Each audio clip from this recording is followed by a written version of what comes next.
ജപ്പാനിൽ ഒരു പ്രത്യേക വിഭാഗം മതവിശ്വാസികളുണ്ട്. ജുജാക്കിയൻ വിശ്വാസികൾ എന്നാണ് അവരെ വിളിക്കപ്പെടുന്നത്. കാരണം അവർ വിശ്വസിക്കുന്നത് ജുജാക്ക എന്ന് പറയുന്ന ആർത്തിയുടെ ദൈവമായി കരുതപ്പെടുന്ന ഒരു ദൈവത്തെയാണ്. അതിനവർ പറയുന്ന ഐതിഹ്യം, വർഷങ്ങൾക്ക് മുമ്പ് ജുജാക്ക എന്ന് പറയുന്ന ദരിദ്രനായ എന്നാൽ ഒരുപാട് അത്യാഗ്രഹിയായ ഒരു മനുഷ്യൻ ജീവിച്ചിരിപ്പുണ്ടായിരുന്നു. ഈ മനുഷ്യൻ ഒരുപാട് ദിവസം പട്ടിണി കിടന്ന് വലയേണ്ടി വന്നതിന്റെ ഭാഗമായി ആ രാജ്യം ഭരിച്ചിരുന്ന രാജാവിന്റെ ഒരേ ഒരു മകനെ ആ മനുഷ്യൻ തട്ടിക്കൊണ്ടുപോയി. അപ്പോഴും ഈ മനുഷ്യന്റെ ഉദ്ദേശം രാജകുമാരനെ തട്ടിക്കൊണ്ടുപോയി രാജാവിന്റെ കയ്യിൽ നിന്നും വേണ്ടുമോളം സമ്പത്ത് എനിക്ക് കരസ്ഥമാക്കാമല്ലോ എന്ന് കരുതിയായിരുന്നു. എന്നാൽ രാജകുമാരനെ തട്ടിക്കൊണ്ടുപോയ കൊള്ളക്കാരന് വേണ്ടി രാജ്യത്തിന്റെ നാനാഭാഗങ്ങളിൽ രാജഭടന്മാർ വലവിരിക്കുകയുണ്ടായി. ഒന്ന് പുറത്തേക്ക് ഇറങ്ങാൻ പോലും കഴിയാതെ ജുജാക്ക പട്ടിണി സഹിച്ചുകൊണ്ട് വീട്ടും തന്റെ ഒളിസങ്കേതത്തിൽ കഴിയേണ്ടി വന്നു. കുറെ സമയങ്ങൾക്ക് ശേഷം ജുജാക്ക ആ രാജകുമാരനെ രാജാവിന്റെ സന്നിധിയിൽ ഹാജരാക്കിക്കൊണ്ട് തിരികെ നൽകാൻ സന്നദ്ധനായി. ഈ സമയം രാജാവ് ജുജാക്കയോട് ചോദിച്ചു, ജുജാക്ക, എന്തിന്റെ പേരിലാണ് സർവ സന്നാഹങ്ങളുമുള്ള ഈ രാജ്യം ഭരിക്കുന്ന രാജാവായ എന്റെ ഒരേ ഒരു പുത്രനെ തട്ടിക്കൊണ്ടുപോകാൻ നിനക്ക് പ്രേരണ നൽകിയ വസ്തുത എന്താണ്? ജുജാക്ക പറഞ്ഞു, പട്ടിണി കിടന്ന് ദാരിദ്ര്യം അനുഭവിച്ച് ഒരുപാട് വിഷമഘട്ടങ്ങൾ എനിക്ക് കടന്നു പോകേണ്ടി വന്നതിന്റെ പേരിലാണ് താങ്കളുടെ സീമന്തപുത്രനെ തട്ടിക്കൊണ്ടുപോകാൻ ജുജാക്ക തയ്യാറായത്. ഈ സമയം രാജാവ് തന്റെ രാജകുമാരനെ സ്വീകരിച്ച് ജുജാക്കയെ ശിക്ഷയൊന്നും കൊടുക്കാതെ വെറുതെ വിട്ടു എന്ന് മാത്രമല്ല, ജുജാക്കയ്ക്ക് ആവശ്യമായ ഭക്ഷണവും സമ്പത്തും നൽകുവാൻ രാജാവ് ഉത്തരവിടുകയും ചെയ്തു. ഇപ്രകാരം ജുജാക്കയുടെ മുന്നിലേക്ക് വിഭവ സമൃദ്ധമായ ഭക്ഷണ തളികകൾ കൊണ്ടുവയ്ക്കപ്പെട്ടപ്പോൾ ആർത്തിമൂത്ത ജുജാക്ക യാതൊരുവിധ നിയന്ത്രണവുമില്ലാതെ ആ ഭക്ഷണമെല്ലാം വാരി കഴിക്കാൻ ഒരുങ്ങുകയും അങ്ങനെ ഭക്ഷണം തൊണ്ടയിൽ കുടുങ്ങി ജുജാക്ക എന്ന ആർത്തിമൂത്ത മനുഷ്യൻ മരണപ്പെട്ടു പോവുകയും ചെയ്തുവെന്ന് ജുജാക്കിയൻ വിശ്വാസികൾ വിശ്വസിക്കുമ്പോൾ, ഈ ജുജാക്കിയൻ വിശ്വാസികൾ ജുജാക്ക എന്ന് പറയുന്ന ദൈവത്തെ പ്രീതിപ്പെടുത്തുവാനും ആ ദൈവത്തോടുള്ള സാമീപ്യം കരസ്ഥമാക്കുവാനും ഇന്നും ജപ്പാനിന്റെ പല പ്രദേശങ്ങളിൽ ജുജാക്കയുടെ വിഗ്രഹങ്ങൾ കൊണ്ടുവച്ച് അതിന്റെ മുന്നിൽ അർദ്ധനഗ്നരായി അഴിഞ്ഞാട്ടം നടത്തുകയും ചെയ്തുകൊണ്ടിരിക്കുന്നു. അഥവാ ജുജാക്കയെ പ്രീതിപ്പെടുത്തണമെങ്കിൽ ജുജാക്കയുടെ മുന്നിൽ ശരീരത്തിന്റെ ഭാഗങ്ങൾ കാണിച്ചുകൊണ്ട് നൃത്തം ചെയ്താൽ മാത്രമേ അതിന് സാധ്യമാവുകയുള്ളൂ എന്ന് കരുതിക്കൊണ്ട് ജുജാക്കിയൻ വിശ്വാസികൾ അർദ്ധനഗ്നരായും പൂർണ്ണനഗ്നരായുമെല്ലാം ജുജാക്കയുടെ വിഗ്രഹത്തിന്റെ മുന്നിൽ ആനന്ദ നൃത്തം ചവിട്ടുന്നതിന്നും ജപ്പാനിലെ സ്ഥിരം കാഴ്ചയായി നമുക്ക് കാണാൻ കഴിയുന്നതാണ്. ഈ രീതിയിൽ ദൈവത്തിന്റെ സാമീപ്യം കരസ്ഥമാക്കുവാൻ ഒരുപാട് വിശ്വാസങ്ങളും ആചാരങ്ങളും ലോകത്തിന്റെ നാനാഭാഗങ്ങളിൽ നടന്നുകൊണ്ടുവരികയാണ്. എന്നാൽ ഇപ്രകാരം ദൈവപ്രീതി കരസ്ഥമാക്കുവാൻ, ദൈവത്തിന്റെ സ്വന്തം ആളുകളായി തീരുവാൻ അനുയായികൾക്കായി അനേകം മതത്തിലുള്ള ഗുരുക്കന്മാരും നേതാക്കന്മാരും പറഞ്ഞുകൊടുക്കുന്ന ഒരു പ്രധാനപ്പെട്ട മാർഗമാണ്, ദൈവപ്രീതി കരസ്ഥമാക്കണമെങ്കിൽ പ്രപഞ്ച പരിത്യാഗിയാവുക. ദൈവപ്രീതി കരസ്ഥമാക്കണമെങ്കിൽ ബ്രഹ്മചര്യത്വം സ്വീകരിച്ചുകൊണ്ട് ഈ ലോകത്തുള്ള എല്ലാവിധ സുഖങ്ങളെയും വെടിഞ്ഞുകൊണ്ട് ഒരു ബ്രഹ്മചാരിയായി ജീവിക്കുക. ഇന്ന് നാം കണ്ടുവരുന്ന മുഴുവൻ മനുഷ്യ ദൈവങ്ങളും ആത്മീയ ഗുരുക്കളും ആത്മീയാചാര്യന്മാരുമെല്ലാം തങ്ങളുടെ ശിഷ്യർക്കും അനുചരന്മാർക്കും അനുയായികൾക്കും പറഞ്ഞു കൊടുക്കുന്നത്, ദൈവത്തിന്റെ പ്രീതി കരസ്ഥമാക്കണമെങ്കിൽ നിങ്ങളെല്ലാവരും ബ്രഹ്മചര്യത്വം സ്വീകരിക്കുക എന്നുള്ള കാര്യമാണ്. എല്ലാ മതവിശ്വാസത്തെ സംബന്ധിച്ചിടത്തോളം ഇപ്രകാരമാണ് നമുക്ക് കാണാൻ കഴിയുന്നതെങ്കിൽ സത്യത്തിലേക്ക് സന്മാർഗം കാട്ടുന്ന വിശുദ്ധ ദീനുൽ ഇസ്ലാം. ആ വിശുദ്ധ ദീനുൽ ഇസ്ലാമിന്റെ സമുന്നത സന്ദേശങ്ങൾ ജനമനസ്സുകളിലേക്ക് പകർന്നു നൽകിയ അന്ത്യ തിരുദൂതർ മഹാനായ അഷ്റഫുൽ ഖൽഖ് മുഹമ്മദ് മുസ്തഫ സല്ലല്ലാഹു അലൈഹി വസല്ലമ തങ്ങൾ, റസൂലുള്ളാഹി സല്ലല്ലാഹു അലൈഹി വസല്ലമ തങ്ങൾ ഈ ലോകത്തേക്ക് വന്ന് നമുക്കെല്ലാം മഹത്തായ സന്ദേശങ്ങൾ പകർന്നു നൽകിയെങ്കിൽ ഒരു മനുഷ്യനെ സംബന്ധിച്ചിടത്തോളം അവന് സ്വർഗത്തിലേക്ക് അടുപ്പിക്കുന്ന ഒരു കാര്യത്തെയും റസൂലുള്ളാഹി തങ്ങൾ വിട്ടുപോയിട്ടില്ല. ഒരു മനുഷ്യനെ നരകത്തിൽ നിന്നും വിദൂരമാക്കുന്ന ഒരു കാര്യത്തെയും റസൂലുള്ളാഹി സ്വല്ലല്ലാഹു അലൈഹി വസല്ലമ തങ്ങൾ വിട്ടുപോയിട്ടില്ല. ആ റസൂലുള്ളാഹി സ്വല്ലല്ലാഹു അലൈഹി വസല്ലമ തങ്ങൾ ഈ ലോകത്തിന് മുഴുവനും ഒരു ഉത്തമ മാതൃകയായി വിശുദ്ധ ഖുർആൻ എടുത്തു കാട്ടുന്നു. ലഖദ് കാന ലക്കും ഫീ റസൂലില്ലാഹി ഉസ്വത്തുൻ ഹസന. ഇപ്രകാരം ഈ ലോകത്തിന് മുഴുവനും ഒരു ഉത്തമ ഉദാത്ത മാതൃകയായ റസൂലുള്ളാഹി സ്വല്ലല്ലാഹു അലൈഹി വസല്ലമ തങ്ങൾ ഈ ലോകത്തുള്ള മുഴുവൻ മനുഷ്യരെയും പഠിപ്പിക്കുന്നു, നിങ്ങൾക്ക് ദൈവത്തിന്റെ സാമീപ്യം കരസ്ഥമാക്കണമോ? ഏക ഇലാഹായ ഈ ലോകത്തിന്റെ രക്ഷിതാവായ അല്ലാഹു സുബ്ഹാനഹു വ തആലയുടേതായ സാമീപ്യം നിങ്ങൾക്ക് കരസ്ഥമാക്കണമെങ്കിൽ ഞാൻ കാണിച്ചു തന്ന ജീവിതത്തിലൂടെ നിങ്ങൾ മുന്നോട്ട് പോവുക.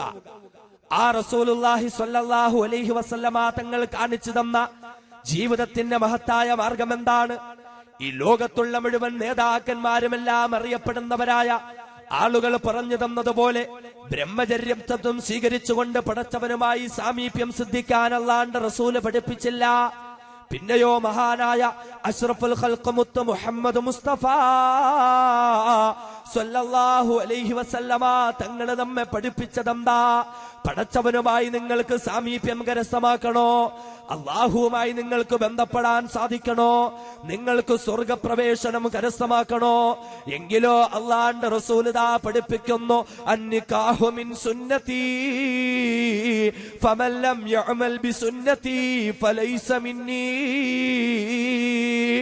അല്ലാഹുവിന്റെ റസൂൽ ദാ പഠിപ്പിക്കുന്നു, അന്നികാഹു മിൻ സുന്നതി. ഈ ലോകത്തെ മുഴുവനും നോക്കിക്കൊണ്ട് അല്ലാഹുവിന്റെ റസൂൽ പഠിപ്പിക്കുന്നു, ലാ സുറൂറത ഫിൽ ഇസ്ലാം. ഇസ്ലാമിൽ ബ്രഹ്മചര്യത്വമില്ല, ഇസ്ലാമിൽ പ്രപഞ്ച പരിത്യാഗമില്ല. ഈ ലോകത്ത് കുടുംബ ജീവിതമെല്ലാം വെടിഞ്ഞുകൊണ്ട് ഒരു ബ്രഹ്മചാരിയെ പോലെ ജീവിക്കാൻ, അങ്ങനെ ദൈവത്തിന്റെ അടുത്ത വക്താക്കളായി മാറുവാൻ വിശുദ്ധ ദീനുൽ ഇസ്ലാം പഠിപ്പിക്കുന്നില്ല. പിന്നെയോ വിശുദ്ധ ഖുർആൻ നമുക്ക് ഉത്തമ മാതൃകയായി എടുത്തു കാട്ടിയ മുഹമ്മദ് മുസ്തഫ സല്ലല്ലാഹു അലൈഹി വസല്ലമ തങ്ങൾ പറയുന്നു, അന്നികാഹു മിൻ സുന്നതി. ഏ മനുഷ്യരെ, നിക്കാഹിന്റെ സുന്നത്താ. വിവാഹ ജീവിതം എന്ന് പറയുന്നത് എന്റെ മഹത്തായ ചര്യകളിൽപ്പെട്ട കാര്യമാ. അതുകൊണ്ട് നിങ്ങൾക്ക് രക്ഷപ്പെടണോ? നിങ്ങൾ എന്റെ ചര്യയെ പിൻപറ്റിക്കൊള്ളുക, നിങ്ങൾ കുടുംബ ജീവിതം നയിച്ചുകൊള്ളുക, നിങ്ങൾ വിവാഹ ബന്ധത്തിൽ ഏർപ്പെട്ടുകൊള്ളുക. എന്നിട്ട് അല്ലാഹുവിന്റെ റസൂല് പറയുന്നു, ഫമൻ ലം യഅമൽ ബിസുന്നതി. ആരെന്റെ നിക്കാഹ് എന്ന് പറയുന്ന സുന്നത്തിനെ മുറുകെ പിടിക്കുന്നില്ലയോ, ആര് ഞാൻ കാണിച്ചു തന്ന കുടുംബ ജീവിതമെന്ന വിവാഹ ജീവിതമെന്ന ആ ഒരു ചര്യയെ പ്രാവർത്തികമാക്കാൻ തയ്യാറാകുന്നില്ലയോ, ഫലൈസ മിന്നീ. ഇല്ല ഇല്ല, അവൻ എത്ര വലിയ ഉന്നതമായ സോപാനങ്ങളിൽ വിരാജിക്കുന്നവനെന്ന് പറഞ്ഞാലും ഫലൈസ മിന്നീ, അവൻ മുസ്ലിമുകളിൽ പെട്ടവനല്ല, അവൻ എന്റെ അനുയായികളിൽ പെട്ടവനല്ല. അല്ലാഹുവിന്റെ റസൂല് പഠിപ്പിക്കുന്നു, പടച്ചവനുമായി നിങ്ങൾക്ക് ബന്ധമുണ്ടാകണോ? അല്ലാഹുവിന്റെ ഉത്തമദാസന്മാരായി നിങ്ങൾക്ക് മാറണോ? നിങ്ങൾ കല്യാണം കഴിക്കുക, കല്യാണം കഴിച്ചുകൊണ്ടാ പടച്ച തമ്പുരാനുമായി ബന്ധം സ്ഥാപിക്കേണ്ടത്. അല്ലാഹുവിന്റെ റസൂല് പഠിപ്പിച്ചതെന്താ? ഒരു മനുഷ്യനെങ്ങാനും വിവാഹ ജീവിതത്തിലേക്കൊന്ന് ചുവടെടുപ്പ് വെച്ചാൽ, ഒരു പുരുഷനെങ്ങാനും ഒരു സ്ത്രീയുമായുള്ള കുടുംബ ജീവിതത്തിലേക്ക് ചുവടെടുപ്പ് വെച്ചാൽ, ഫഖദ് അഹ്റസ സുലുസൈ ദീനിഹി, അവൻ ദീനിന്റെ 2/3 ഭാഗങ്ങളെയും പൂർത്തീകരിച്ചവനാ. ഏതൊരു ദീനാണോ പടച്ചവന് ഏറ്റവും തൃപ്തികരമായ മാർഗമായി മാറിയത്? ഇന്നദ്ദീന ഇൻദല്ലാഹിൽ ഇസ്ലാം. ഏതൊരു മാർഗമാണോ, ഏതൊരു ദർശനമാണോ, ഏതൊരു രീതിയാണോ പടച്ച തമ്പുരാന്റെ മുന്നിൽ ഏറ്റവും കൂടുതൽ സ്വീകാര്യയോഗ്യമായി മാറിയത്, ആ ഒരു വിശുദ്ധ ദീനുൽ ഇസ്ലാമിന്റെ 3/2 2 ഭാഗങ്ങൾ വിവാഹ ജീവിതത്തിലൂടെ ഒരു മനുഷ്യനിതാ കടന്നിരിക്കുന്നെന്ന് പറയുമ്പോ എന്റെ പ്രിയപ്പെട്ട സഹോദരങ്ങളെ ചിന്തിക്കുക. ഒരു കുടുംബ ജീവിതത്തിന് വിശുദ്ധ ദീനുൽ ഇസ്ലാം നൽകുന്ന പ്രാധാന്യത എന്താണ്? ഒരു വിവാഹത്തിന് വിശുദ്ധ ദീനുൽ ഇസ്ലാം നൽകുന്ന പ്രാധാന്യത എന്താണ്? പടച്ച തമ്പുരാനുമായുള്ള ബന്ധത്തിന്റെ സൂക്ഷ്മതയുടെ 2 ഭാഗങ്ങളും വിവാഹവുമായി ബന്ധപ്പെട്ടതാണെങ്കിൽ അല്ലാഹുവിന്റെ റസൂല് തന്നെ നമ്മോട് പറഞ്ഞതെന്താണെന്നറിയുമോ? തനാക്കഹു വതനാസലു വതുകസ്സിറു.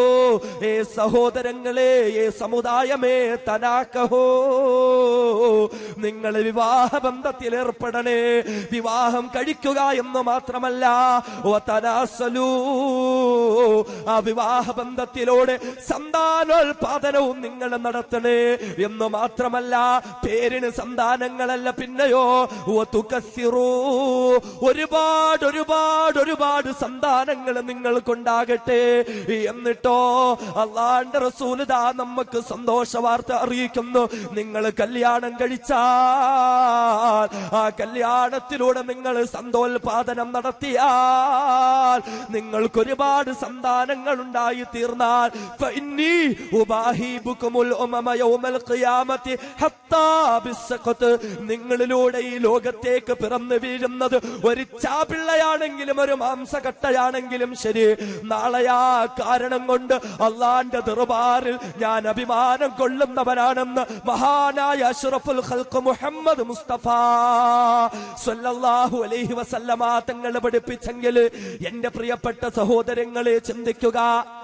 വൈവാഹിക ജീവിതത്തിന് വിശുദ്ധ ദീനുൽ ഇസ്ലാം നൽകുന്ന പ്രാധാന്യത എത്രത്തോളമാണ്?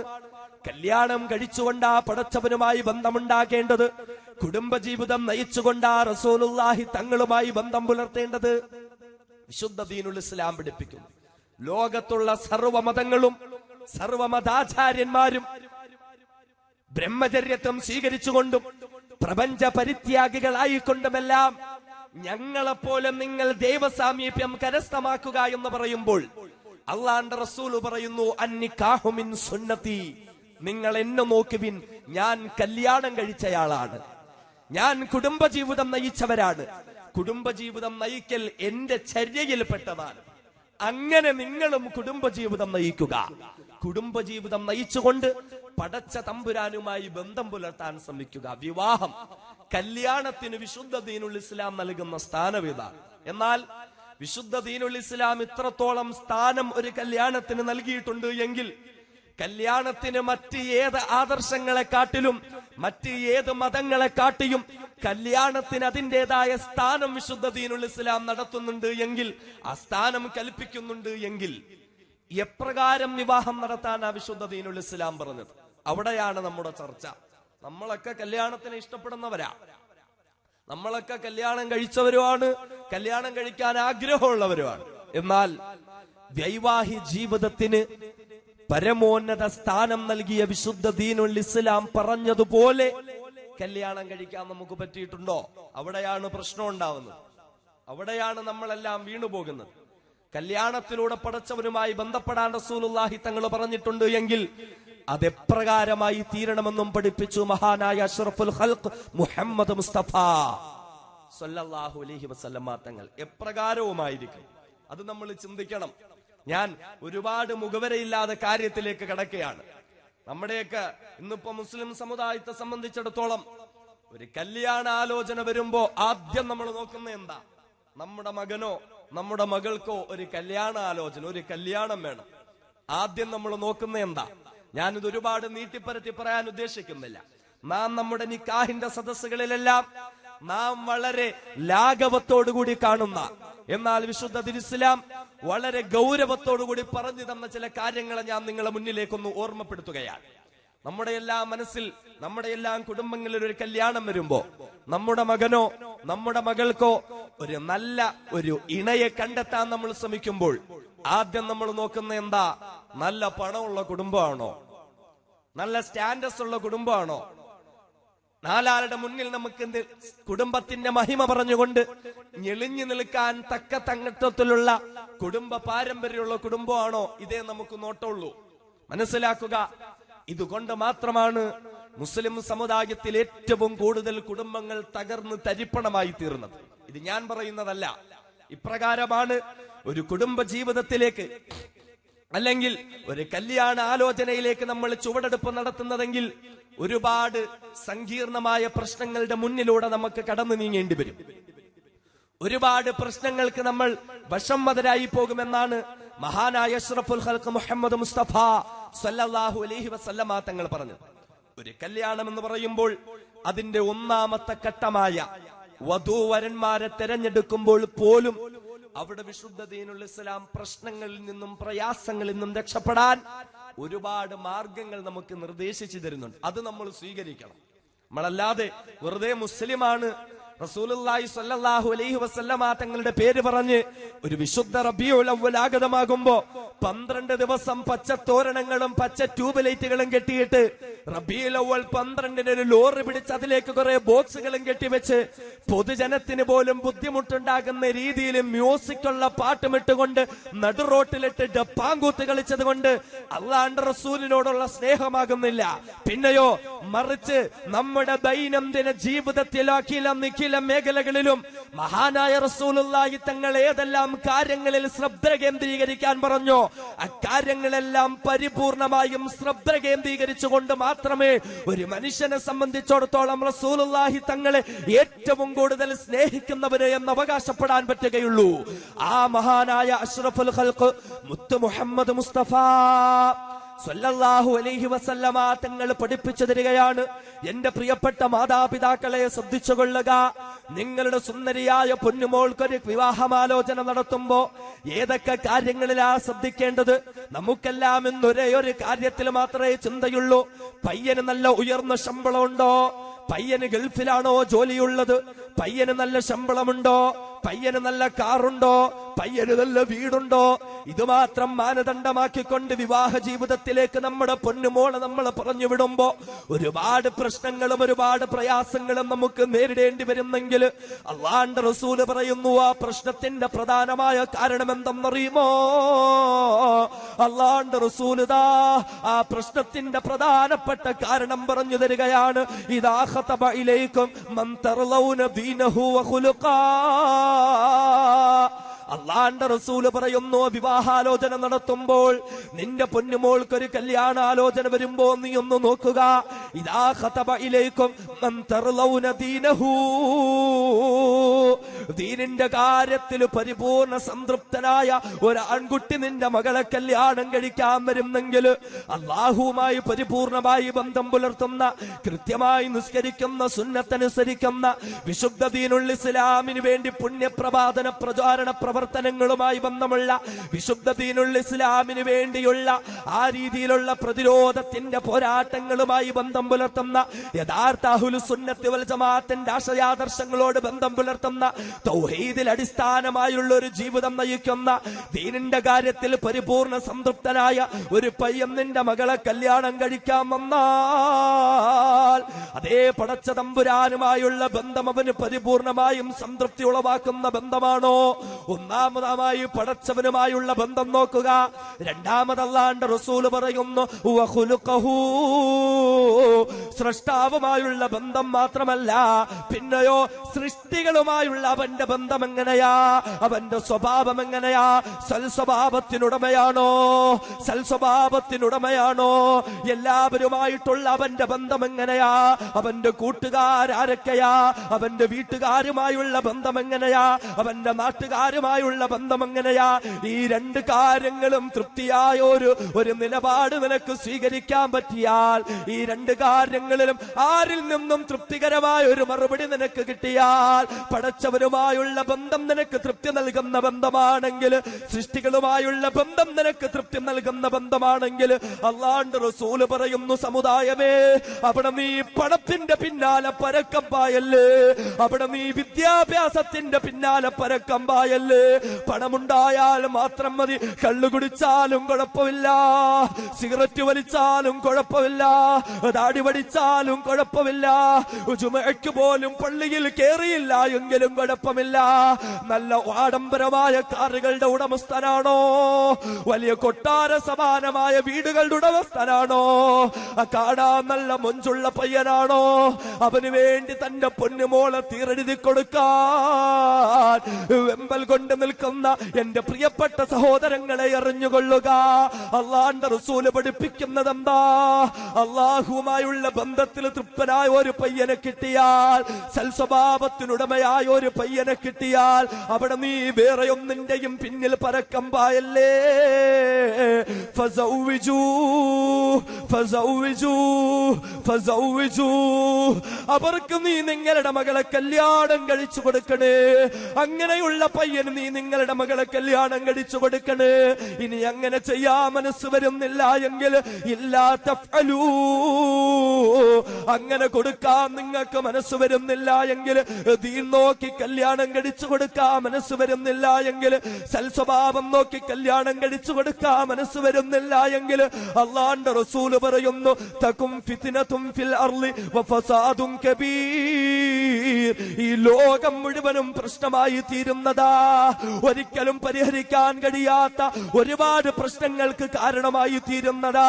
ലോകം മുഴുവനും പ്രശ്നമുണ്ടായി തീരുമെന്ന് അല്ലാഹുവിന്റെ റസൂൽ മുത്ത് മുഹമ്മദ് മുസ്തഫ സ്വല്ലല്ലാഹു അലൈഹി വസല്ലമ തങ്ങൾ പറഞ്ഞെങ്കിൽ ഒന്ന് ചിന്തിക്കൻ സഹോദരങ്ങളെ, നമ്മുടെ പൊന്നുമോളുടെ ജീവിതത്തിൽ പിന്നെ സംതൃപ്തിയുണ്ടോ? അല്ലാഹുവിന്റെ റസൂൽ പറഞ്ഞതാ, പടച്ചവനുമായുള്ള ബന്ധം നല്ലതാണോ? അള്ളാന്റെ സൃഷ്ടികളുമായിട്ടുള്ള ബന്ധം നല്ലതാണോ? ഫസൗവിജു, അങ്ങനെയുള്ള പയ്യനാ കല്യാണം കഴിച്ചു കൊടുക്കേണ്ടത്. നമുക്കൊന്ന് അങ്ങനെ നോട്ടമുണ്ടോ? അങ്ങനെയുള്ള കാര്യങ്ങളിൽ നമുക്ക് ശ്രദ്ധയുണ്ടോ? മകൾക്ക് വേണ്ടി കല്യാണം ആലോചിക്കുമ്പോൾ നിസ്കാരമുള്ള പയ്യനാണോ, ദാടി വളർത്തുന്ന പയ്യനാണോ, തൊപ്പി ധരിക്കുന്ന പയ്യനാണോ, ദീനിന്റെ പ്രവർത്തനങ്ങളുമായി ബന്ധം പുലർത്തുന്ന പയ്യനാണോ എന്നുള്ള ഒരു ചിന്തയോടുകൂടി മകളെ കല്യാണം കഴിച്ചു വിടാൻ തയ്യാറായില്ല എങ്കിൽ അല്ലാഹുവിന്റെ റസൂൽ പറയുന്നു തകും ഫിത്നതും ഫിൽ അർളി വഫസാദുൻ കബീർ, ഒരുപാട് പ്രശ്നം ഉണ്ടാകും, ഭൂലോകം മുഴുവൻ പ്രശ്നം ഉണ്ടാവും എന്ന് പറഞ്ഞു. പിന്നാണോ നമ്മുടെ സ്വന്തം മകളുടെ കുടുംബ ജീവിതത്തിൽ പ്രശ്നം ഉണ്ടാകാത്തത്? ഇത് സ്വീകരിക്കാത്തത് കൊണ്ടല്ലേ മുസ്ലിം കുടുംബങ്ങൾ ശിഥീകരണത്തിലേക്ക് പോയിക്കൊണ്ടിരിക്കുന്നത്? ഇതില്ലാത്തത് കൊണ്ടല്ലേ മുസ്ലിം കുടുംബത്തിൽ പ്രശ്നങ്ങൾ ഉണ്ടായിക്കൊണ്ടിരിക്കുന്നത്? അള്ളാഹുവിന്റെ റസൂല് പറഞ്ഞ വാക്കുകൾ സ്വീകരിക്കുന്നില്ല. റസൂലുള്ളാഹി തങ്ങളുടെ വാക്കുകൾ സ്വീകരിക്കാൻ നമുക്ക് മനസ്സ്, നമുക്ക് പണം പണം പണം പണം മാത്രം മതി, പണം മാത്രം മതി. അതേപോലെ ഒരു ചെറുപ്പക്കാരൻ കല്യാണം കഴിക്കാൻ ഒരുങ്ങുമ്പോ, ഒരു പെൺകുട്ടിയെ കാണാൻ ഒരുങ്ങുമ്പോ അപ്പോഴും ചർച്ച എന്താ? പണം എത്ര കിട്ടുന്നുണ്ട്, പണം എത്ര കിട്ടുന്നുണ്ടോ എന്നുള്ള കാര്യത്തിലാ ചർച്ച. സ്ത്രീധനം എത്ര കിട്ടും, അതിലാണ് ബറക്കത്ത്. ആ സ്ത്രീധനം ഒന്ന് വാങ്ങിയിട്ട് വേണം അതിനനുസരിച്ചുള്ള നല്ല വീട് വെക്കാനും, നല്ല കാറ് സ്ത്രീധനം വാങ്ങണം, എന്നിട്ട് ബിസിനസ് ഒക്കെ ഒന്ന് പച്ച പിടിപ്പിക്കണം. ഈ ഒരാഗ്രഹമേ നമുക്കുള്ളൂ, ഈ ഒരാഗ്രഹമേ നമുക്കുള്ളൂ. എന്നാൽ എന്റെ ശബ്ദം ശ്രവിക്കുന്ന എന്റെ പ്രിയപ്പെട്ട ചെറുപ്പക്കാരാ, നീ ഒന്ന് ചിന്തിച്ചു നോക്കടാ. എന്റെ ശബ്ദം ശ്രവിക്കുന്ന എന്റെ പ്രിയപ്പെട്ട ചെറുപ്പക്കാരൊന്ന് ചിന്തിക്കണേ. കല്യാണം കഴിക്കാൻ ഒരുങ്ങുമ്പോ സ്ത്രീധനം വാങ്ങിക്കൊണ്ട് ജീവിതം പച്ചപിടിപ്പിക്കാൻ കൊതിയോടുകൂടി കാത്തു നിൽക്കുന്ന എന്റെ പ്രിയപ്പെട്ട സഹോദരങ്ങളെ ചിന്തിച്ചു കൊള്ളണേ. നല്ല കാർ വാങ്ങിക്കൊണ്ട് സ്വസ്ഥതയോടുകൂടി കുടുംബജീവിതം മുന്നോട്ട് നയിക്കാൻ ആഗ്രഹിക്കുന്ന എന്റെ പ്രിയപ്പെട്ട ചെറുപ്പക്കാരെ ഒന്ന് ചിന്തിച്ചു നോക്കണേ. അല്ലാഹുവിന്റെ റസൂൽ ദാ ചെറുപ്പക്കാർക്ക് ഒരു ഉപദേശം നൽകുകയാണ്. എന്റെ പ്രിയപ്പെട്ട സഹോദരങ്ങളെ, സ്വീകരിക്കാൻ മനസ്സുണ്ടെങ്കിൽ സ്വീകരിച്ചു കൊള്ളടാ. അല്ലാഹുവിന്റെ റസൂൽ ദാ ചെറുപ്പക്കാർക്ക് കല്യാണം കഴിക്കാൻ ഒരുങ്ങുന്നവർക്ക് വേണ്ടി ഉപദേശം നൽകുകയാണ്. ലാ തൻകിഹുൻ നിസാ ലിഹുസ്നിഹിന്ന ഫഅസാ ഹുസ്നുഹുന്ന അയ്യുർദിഹിന്ന. ഏ ചെറുപ്പക്കാരാ, നീ കല്യാണം കഴിക്കാൻ ഒരുങ്ങുമ്പോ ലാ തൻകിഹുൻ നിസാഅ ലിഹുസ്നിഹിന്ന, സൗന്ദര്യത്തെ മാത്രം മാനദണ്ഡമാക്കി നീ കല്യാണം കഴിക്കല്ലേ. സൗന്ദര്യമുള്ള പെണ്ണ് മതി, തൊലിവെളുപ്പുള്ള പെണ്ണ് മതി. പർദ്ദ ധരിച്ച പെണ്ണാണോ നോട്ടമില്ല, നിസ്കാരമുള്ള പെണ്ണാണോ നോട്ടമില്ല, ഖുർആൻ ഓതുന്ന പെണ്ണാണോ നോട്ടമില്ല, സ്വലാത്ത് ചൊല്ലുന്ന പെണ്ണാണോ നോട്ടമില്ല. വെറും തൊലിവെളുപ്പ് മാത്രം മാനദണ്ഡമാക്കി കല്യാണം കഴിക്കാൻ ഒരുങ്ങുമ്പോ അല്ലാഹുവിന്റെ റസൂല് പറയുന്നു, മോനെ പാടില്ലടാ, പാടില്ലടാ, പാടില്ലടാ. വലാ തൻകിഹുൻ നിസാഅ ലിഹുസ്നിഹിന്ന, സൗന്ദര്യത്തെ നോക്കിക്കൊണ്ട് നീ കല്യാണം കഴിക്കല്ലേ. കല്യാണം കഴിഞ്ഞ് നിന്റെ ബൈക്കിന്റെ പിറവിൽ സാരിയും എടുത്ത് ചുരിദാറും ഇട്ടുകൊണ്ട് ഒരു നല്ല ചരക്കിനെ പോലെ ബൈക്കിന്റെ പിറകിൽ വെച്ച് കറങ്ങി നടക്കാൻ മാത്രം സൗന്ദര്യത്തെ മാനദണ്ഡമാക്കിക്കൊണ്ട് നീ കല്യാണം കഴിച്ചു കഴിഞ്ഞാൽ അല്ലാഹുവിന്റെ റസൂല് പറയുന്നടാ, ഫഅസാഹുസ്നുഹുന്ന അയ്യുർദിഹിന്ന, നാളെ ആ സൗന്ദര്യം അങ്ങ് നശിച്ചു പോകുമടാ, നാളെ ആ സൗന്ദര്യം അങ്ങ് ഇല്ലാതായി പോകുമടാ. ഒരു നിമിഷം മതിയടാ അവിടെ തൊലിവെളുപ്പില്ലാതായി പോകാൻ, ഒരു നിമിഷം മതിയടാ അവളുടെ തുടുതുടുപ്പില്ലാതായി പോകാൻ, ഒരു നിമിഷം മതിയടാ അവളുടെ കുടുങ്ങളില്ലാതായി പോകാൻ. അതുകൊണ്ട് സൗന്ദര്യത്തെ മാത്രം മാനദണ്ഡമാക്കി കല്യാണം കഴിക്കല്ലേ. വീണ്ടും അല്ലാഹുവിന്റെ റസൂൽ ദാ ഉപദേശം നൽകുകയാ, വലാ തൻകിഹൂഹുന്ന അലാ അംവാലിഹിന്ന, പണത്തെ മാത്രം മാനദണ്ഡമാക്കി കല്യാണം കഴിക്കല്ലേ. എത്ര പവൻ സ്വർണം കിട്ടുന്നൊന്ന് നോക്കി കല്യാണം കഴിക്കല്ലേ, എത്ര ഏക്കർ റബ്ബർ എസ്റ്റേറ്റ് കിട്ടുമെന്ന് നോക്കി കല്യാണം കഴിക്കല്ലേ, ഏത് ആഡംബര കാറ് കിട്ടുമെന്ന് നോക്കി കല്യാണം കഴിക്കല്ലേ. ഇതെല്ലാം ഒരുപക്ഷെ നിനക്ക് കിട്ടിയേക്കാമാകടാ, എന്നാ നിന്റെ കുടുംബ ജീവിതത്തിൽ മനസ്സമാധാനം മാത്രം നിനക്ക് നഷ്ടപ്പെട്ടു പോകുമടാ. അല്ലാഹുവിന്റെ റസൂലാ പറയുന്നത് നിസാര വാക്കുകളല്ല. അഫ്ളൽ മൗലവി പറഞ്ഞെങ്കിൽ തള്ളിക്കളയാമായിരുന്നു. എന്നാൽ അഫ്ളലുൽ ബശറായ മുഹമ്മദ് മുസ്തഫ സല്ലല്ലാഹു അലൈഹി വസല്ലമ തങ്ങൾ പറയുന്നു, വലാ തൻകിഹൂഹുന്ന അലാ അംവാലിഹിന്ന, പണത്തെ നോക്കിക്കൊണ്ട് നിങ്ങൾ കല്യാണം കഴിക്കല്ലേ. അങ്ങനെ എങ്ങാനും നിങ്ങൾ കല്യാണം കഴിച്ചാൽ ഫഅസാ അംവാലുഹുന്ന അൻ തുത്ഗീഹിന്ന, ഏതൊരു പെണ്ണിൽ നിന്നും 100 പവൻ സ്വർണം വാങ്ങി നീ കല്യാണം കഴിക്കുന്നോ, ഏതൊരു പെണ്ണിൽ നിന്നും ആഡംബര കാർ വാങ്ങി നീ കല്യാണം കഴിക്കുന്നോ, ഏതൊരു പെണ്ണിൽ നിന്നും ഏക്കർ കണക്കിന് റബ്ബർ എസ്റ്റേറ്റ് പറഞ്ഞുകൊണ്ട് കല്യാണം കഴിക്കുന്നോ, അങ്ങനെ ഇപ്രകാരം സ്ത്രീധനം വാങ്ങി കല്യാണം കഴിച്ചാൽ അവള് നാളെ വഴിപിടച്ചു പോകുമടാ, അവള് നാളെ വഴിപിടച്ചു പോകുമടാ, അവള് നാളെ വഴിപിടച്ചു പോകുമടാ. എന്നിതുവരെ കളവ് പറഞ്ഞിട്ടില്ലാത്ത, കളവിനെ പറ്റിയൊന്ന് ചിന്തിക്കുക പോലും ചെയ്തിട്ടില്ലാത്ത മഹാനായ അഷ്റഫുൽ ഖൽഖ് നബിയുനാ മുഹമ്മദുർ റസൂലുള്ളാഹ്. അല്ലാഹുവിന്റെ റസൂല് പറയുന്നു, സൗന്ദര്യത്തെ മാത്രം നിങ്ങൾ മാനദണ്ഡമാക്കല്ലേ. അല്ലാഹുവിന്റെ റസൂല് പറയുന്നു, സമ്പത്തിനെ മാത്രം നിങ്ങൾ മാനദണ്ഡമാക്കല്ലേ. പിന്നെ ഏതൊരു കാര്യത്തിനെയാ നിങ്ങൾ മുഖ്യ മാനദണ്ഡമാക്കേണ്ടത്?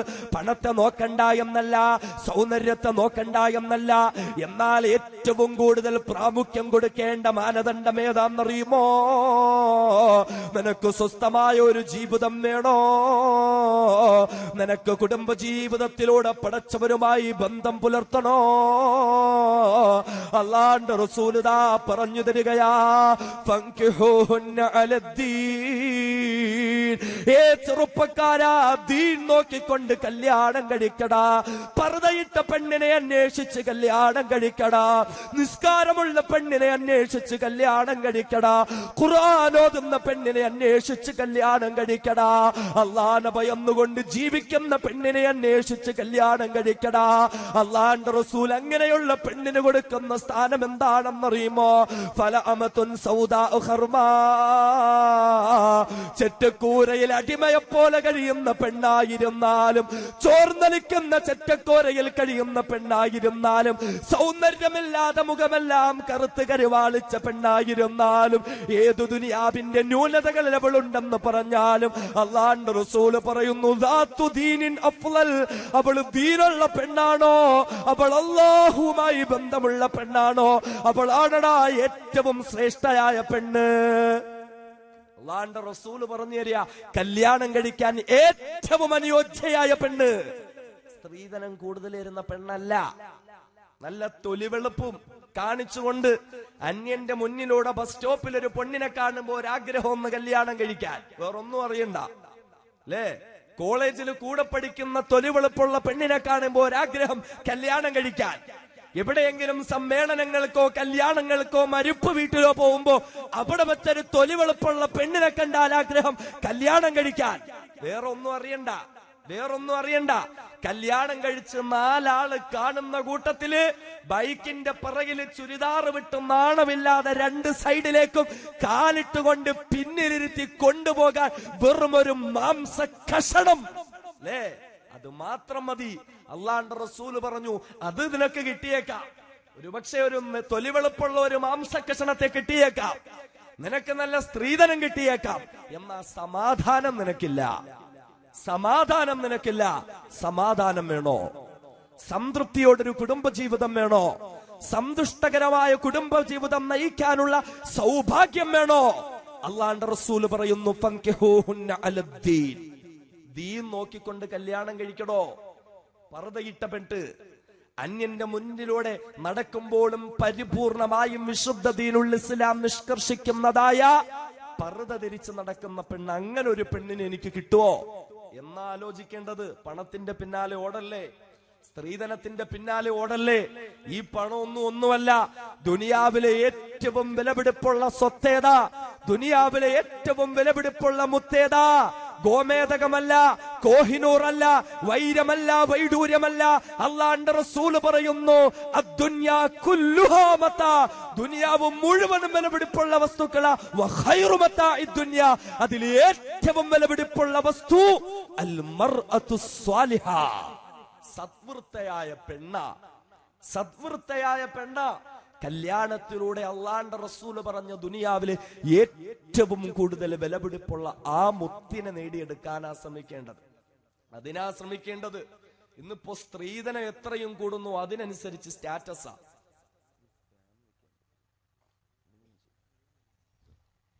അല്ലേ?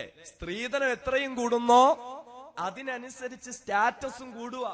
എന്നാൽ ഈ സ്ത്രീധനം എവിടെ നിന്ന് വന്നതാണെന്നറിയോ? അറിയണം.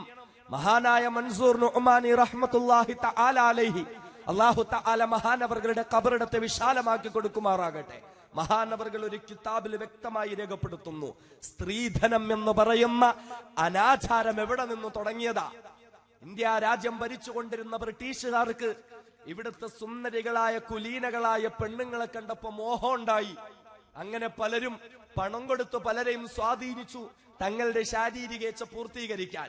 പണം കൊടുത്ത് വരാത്തവരെ ബലാത്കാരമായി വീട്ടിൽ നിന്നും പിടിച്ചുകൊണ്ടുപോയി വെള്ളപ്പട്ടികൾ മാറി മാറി മാറി അവരുടെ കിടപ്പിറകളിൽ, അവരുടെ എല്ലാം മണിയറകളിൽ അവരുടേതായ ശാരീരികേച്ഛ പൂർത്തീകരിക്കാൻ ഉപയോഗിച്ചു. അവസാനം കടിച്ചു തുപ്പിയ ചവച്ചരച്ച കരിമ്പിൻ ചണ്ടി പോലെ വേസ്റ്റുകളായി പുറത്തേക്ക് എറിയപ്പെട്ട ഈ പെണ്ണുങ്ങൾ ഈ ലോകത്തിന്റെ മുന്നിൽ ഒരു ചോദ്യ ചിഹ്നം പോലെ നിന്നു. ഇവർക്ക് ജീവിതം കൊടുക്കാൻ ആരുമില്ല, അവരെ കല്യാണം കഴിക്കാൻ ആരും തയ്യാറല്ല. അന്യന്റെ കിടപ്പറയിൽ കിടന്ന പെണ്ണിനെ കല്യാണം കഴിക്കാൻ ആണത്തമുള്ള ആണൊരുവനുമില്ല. ആരുമില്ലാതെ വന്നപ്പോ ഈ മാതാപിതാക്കൾ ബ്രിട്ടീഷുകാരുടെ അടുക്കലേക്ക് തന്നെ ചെന്നു. എന്നിട്ട് പറഞ്ഞു, നിങ്ങൾ ശാരീരികേച്ഛ പൂർത്തീകരിക്കാൻ ഉപയോഗിച്ച ഞങ്ങളുടെ മക്കളെ കല്യാണം കഴിക്കാൻ ആരുമില്ല, ആരും തയ്യാറാകുന്നില്ല. അതുകൊണ്ട് നിങ്ങൾ തന്നെ ഒരു പോംവഴി കാണിച്ചു തരിക. ബ്രിട്ടീഷുകാരങ്ങനെ തലപുകഞ്ഞാലോചിച്ചിട്ട് കണ്ടുപിടിച്ച വഴിയാണ്.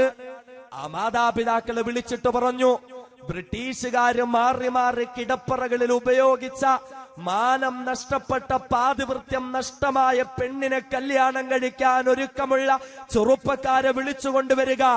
മാനം നഷ്ടപ്പെട്ട പെണ്ണിനെ കല്യാണം കഴിക്കാൻ ഒരുങ്ങിയാൽ അവൻ ഇത്ര ലക്ഷം പണം കൊടുക്കാം, അവൻ ഇത്ര പവൻ സ്വർണം കൊടുക്കാൻ, അവൻ ഇങ്ങനെ ആഡംബര കാറ് കൊടുക്കാമെന്ന് പറഞ്ഞുകൊണ്ട് മാനം നഷ്ടപ്പെട്ട പെണ്ണിനെ കല്യാണം കഴിപ്പിച്ചു വിടാൻ ബ്രിട്ടീഷുകാരായ വെള്ളപ്പട്ടികളിൽ ലോകത്ത് ഉപേക്ഷിച്ചു പോയ മോശമായ അനാചാരത്തെ അധികാരത്തെ കടമെടുത്തുകൊണ്ട് എന്തിനാ എന്റെ പ്രിയപ്പെട്ട ചെറുപ്പക്കാരാ സുന്ദരിയും സുശീലനയും കുലീനയുമായ ഒരു പെണ്ണിനെ കല്യാണം കഴിക്കാൻ ഒരുങ്ങുമ്പോ 18-20 വർഷം പാതിവൃത്തം കാത്തു സൂക്ഷിച്ച ഒരു പെണ്ണിനെ കല്യാണം കഴിക്കാൻ ഒരുങ്ങുമ്പോ എന്തിനാ എന്റെ പ്രിയപ്പെട്ട ചെറുപ്പക്കാരാ മാനം നഷ്ടപ്പെട്ട അന്യനോടൊപ്പം കിടപ്പുറ പങ്കിട്ട വേശ്യയായ പെണ്ണിനെ കണക്ക് പറയുന്ന പോലെ കണക്ക് പറയുന്നത് എന്തിനാ? മാനമില്ലേ? ഈ കണക്ക് പറയേണ്ടത് ആർക്കാ? മാനം നഷ്ടപ്പെട്ട പെണ്ണുങ്ങൾക്കാ. ഒരു സുന്ദരിയായ പെണ്ണിനെ കെട്ടുമ്പോ സ്റ്റാറ്റസോടുകൂടെ പോയിരുന്ന് സോഫയിൽ ചാരിയിരുന്ന് ഡിമാൻഡുകൾ ഓരോന്ന് മുന്നിലോട്ട് വെക്കുമ്പോ ഓർത്തോ സ്വയം എളിഭ്യരാവുകയാ. വേശ്യ പെണ്ണിന് കണക്ക് പറയുന്ന പോലെ കണക്ക് പറയാൻ ഒരുങ്ങുക. അതേപോലെ എന്റെ പ്രിയപ്പെട്ട മാതാപിതാക്കൾ ചിന്തിക്കുക, എന്റെ മകൾക്ക് ഞാൻ ഇത്ര പവൻ സ്ത്രീധനം കൊടുത്തു എന്ന് പുലമ്പുന്ന മാതാപിതാക്കളെ, എന്റെ മകൾക്ക് ഞാൻ ഇത്ര ലക്ഷം സ്ത്രീധനം കൊടുത്തു എന്ന് പറഞ്ഞുകൊണ്ട് അന്യന്റെ മുന്നിൽ അഹങ്കാരം നടിക്കുന്ന മാതാപിതാക്കളെ, നിങ്ങളൊന്നറിഞ്ഞുകൊള്ളുക, 18-20 വർഷം കണ്ണിലെ കൃഷ്ണമണി പോലെ കാത്തു സൂക്ഷിച്ച നിങ്ങളുടെ പെൺമകളെ പൊന്നുമക്കളെ വീട്ടിൽ നിന്നും കല്യാണം കഴിച്ചിറക്കി വിടാൻ ശ്രമിക്കുമ്പോ എന്തിനാ വേശ്യ പെണ്ണിനെ ഇറക്കി വിടുന്ന പോലെ സ്ത്രീധനത്തിന്റെ കണക്ക് പറഞ്ഞിറക്കി വിടുന്നത്? ഇതെവിടെ നിന്ന് കിട്ടിയ ആചാരവാ? ആരെങ്കിലും ഒക്കെ ഒരു പക്ഷേ ഫത്വ തന്നേക്കാം. അഹ്ലുസുന്നത്തി വൽ ജമാഅത്തിന്റെ പേര് പറയുന്നത് ഒരു പക്ഷേ ഫത്വ തന്നേക്കാം. അല്ലാഹുവിന്റെ റസൂൽ അനുവദിച്ചിട്ടുള്ള കാര്യമല്ല ഇത്. അല്ലാഹുവിന്റെ റസൂൽ അനുവദിച്ചിട്ടുള്ള കാര്യമല്ല ഇത്. റസൂലുള്ളാഹി തങ്ങൾ പറഞ്ഞ എന്താ? ഒരു മുസ്ലിം നിനക്ക് പണം തരുമ്പോ അത് ഹലാലാകണോ?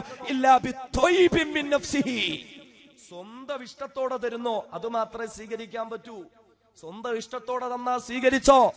ഞെളിഞ്ഞു പോയിരുന്ന് സ്ത്രീധനത്തിന്റെ കണക്ക് പറയുമ്പോ നാളെ പടച്ച തമ്പുരാന്റെ മുന്നിൽ സർവ്വതും നഷ്ടപ്പെട്ടുകൊണ്ട് അല്ലാഹ് ചോദിക്കും,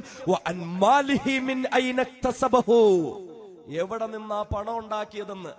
5 ലക്ഷവും 10 ലക്ഷവും 101 പവനും സ്വിഫ്റ്റ് കാറും എല്ലാം സ്ത്രീധനം വാങ്ങി ഉണ്ടാക്കിയതാണെന്ന് പടച്ചവന്റെ മുന്നിൽ മറുപടി പറയാമെന്ന് കരുതിയെങ്കിൽ അല്ലാഹു തആല കാത്തുരക്ഷിക്കുമാറാകട്ടെ. ഇത്രയും മോശവും മ്ലേച്ഛവുമായ പണമായി സ്ത്രീധനം എന്ന് പറയുന്നത് ഇന്നതിപ്പോ സ്റ്റാറ്റസിന്റെ അടയാളമായി. മുസ്ലിം സമുദായത്തിൽ സ്ത്രീധനമില്ലാത്ത കല്യാണമില്ല. സ്ത്രീധനത്തിനെ പറ്റി ഒരു കല്യാണ ആലോചന വന്നാൽ ആദ്യം ചർച്ച ചെയ്യുന്നത് എന്തിനെ പറ്റിയാ? സ്ത്രീധനത്തെ പറ്റിയാ.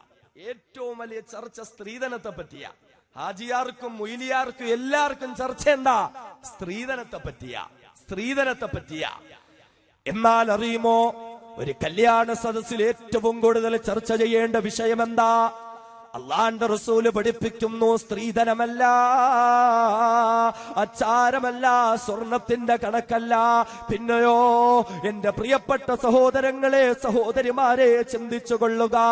ഒരു കല്യാണ സദസ്സിൽ ഏറ്റവും കൂടുതൽ ചർച്ച ചെയ്യേണ്ട കാര്യം എന്താ?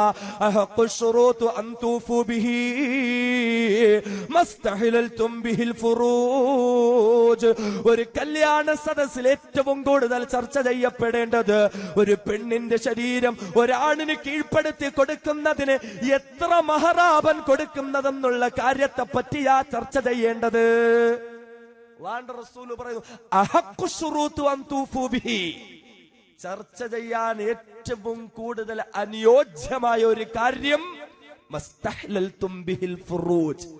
പെണ്ണിന്റെ ശരീരം ആണിന് ഹലാലാക്കി കൊടുക്കുമ്പോൾ അവൻ കൊടുക്കുന്ന മഹറിനെ പറ്റിയ ചർച്ച ഉണ്ടോ? മഹറിനെ പറ്റി ഒരു ചർച്ചയുണ്ടോ? വിശുദ്ധ ഖുർആൻ പറഞ്ഞു, പെണ്ണിന് മഹർ കൊടുക്ക്. മഹർ കൊടുക്കാന്ന് മാത്രമല്ല ഖുർആൻ പറഞ്ഞ എന്താ? പെണ്ണ് ആ മഹർ എത്രാന്ന് അറിയണം. നടക്കുന്നുണ്ടോ? അറിഞ്ഞിട്ട് പെണ്ണ് അത് മതി എന്ന് പറയണം. അങ്ങനെ വല്ലൊരു കാര്യമുണ്ടോ? താലികെട്ട് വലിയ കാര്യത്തിൽ പുതിയാപ്പിളയും പുതിയ പെണ്ണും എല്ലാം കൂടെ കയറി വന്ന് താലികെട്ട് നടത്തുക. അപ്പോഴും പെണ്ണിനറിയില്ല എനിക്കെത്രയാ മഹറെന്ന്, അല്ലേ? പയ്യന് തന്നെ അറിയില്ല. അതാണ് ഏറ്റവും വലിയ സത്യം. നിക്കാഹിന്റെ സദസ്സിലിരുന്ന് ഉസ്താദ് നിക്കാഹ് നടത്താൻ നേരം ചോദിക്കും മഹർ എത്രയാ. അപ്പോഴും പയ്യന്റെ വാപ്പായാ പറയുന്ന ഇത്രയാ മഹറെന്ന്. പയ്യന് പോലും അറിയില്ല മഹർ എത്രയാന്ന്. മഹറിനെ പറ്റിയുള്ള ചർച്ച ഉണ്ടോ? റസൂലുള്ളാഹി തങ്ങൾ പറഞ്ഞു, ഏറ്റവും കൂടുതൽ ചർച്ച ചെയ്യാൻ അനുയോജ്യമായ കാര്യം ഈ മഹ്റ. മഹ്റ, പെണ്ണിന് മഹ്റ് കൊടുക്കണം.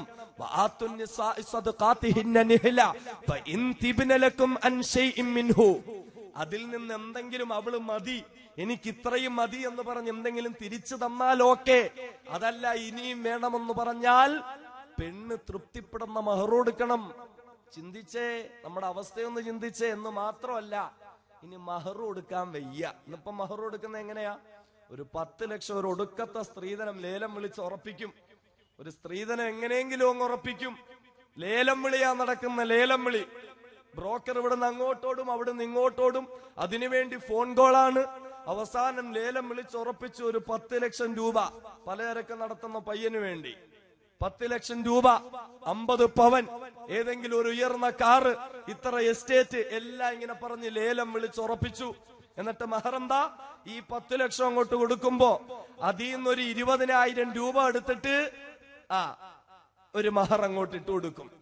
വീട്ടിലേക്ക് പിച്ച തണ്ടാൻ വരുന്ന ഭിക്ഷക്കാരനുണ്ടല്ലോ, അവർ ചിന്തിക്കണേ, നമ്മള് ഇങ്ങനെ മഹർ കൊടുക്കാൻ പറ്റുന്നില്ല, മഹർ കൊടുക്കാൻ പൈസയൊന്നുമില്ല എങ്കിൽ അവനെ പറ്റി അള്ളാന്റെ റസൂൽ എന്താ പറഞ്ഞെന്താന്നറിയുമോ? അള്ളാഹുവിന്റെ റസൂൽ ഇതാ പരിചയപ്പെടുത്തുന്നു. എന്റെ ശബ്ദം ശ്രവിക്കുന്ന എന്റെ ആണത്തമുള്ള ചങ്കൂറ്റമുള്ള ചെറുപ്പക്കാരുണ്ടെങ്കിൽ ശ്രദ്ധിച്ചു കൊള്ളുക. അള്ളാന്റെ റസൂലിന്റെ ആണെന്ന സർട്ടിഫിക്കറ്റ് നിനക്ക് വേണമോ? അള്ളാന്റെ റസൂലിന്റെ നാവിൽ നിന്നും ചെറുപ്പക്കാരനെന്ന സർട്ടിഫിക്കറ്റ് നിനക്ക് വേണമോ? എങ്കിലിതാ റസൂലുള്ളാഹി തങ്ങൾ നിന്നെ വിളിക്കുന്നു, യാ മഅ്ശറ ശബാബ്.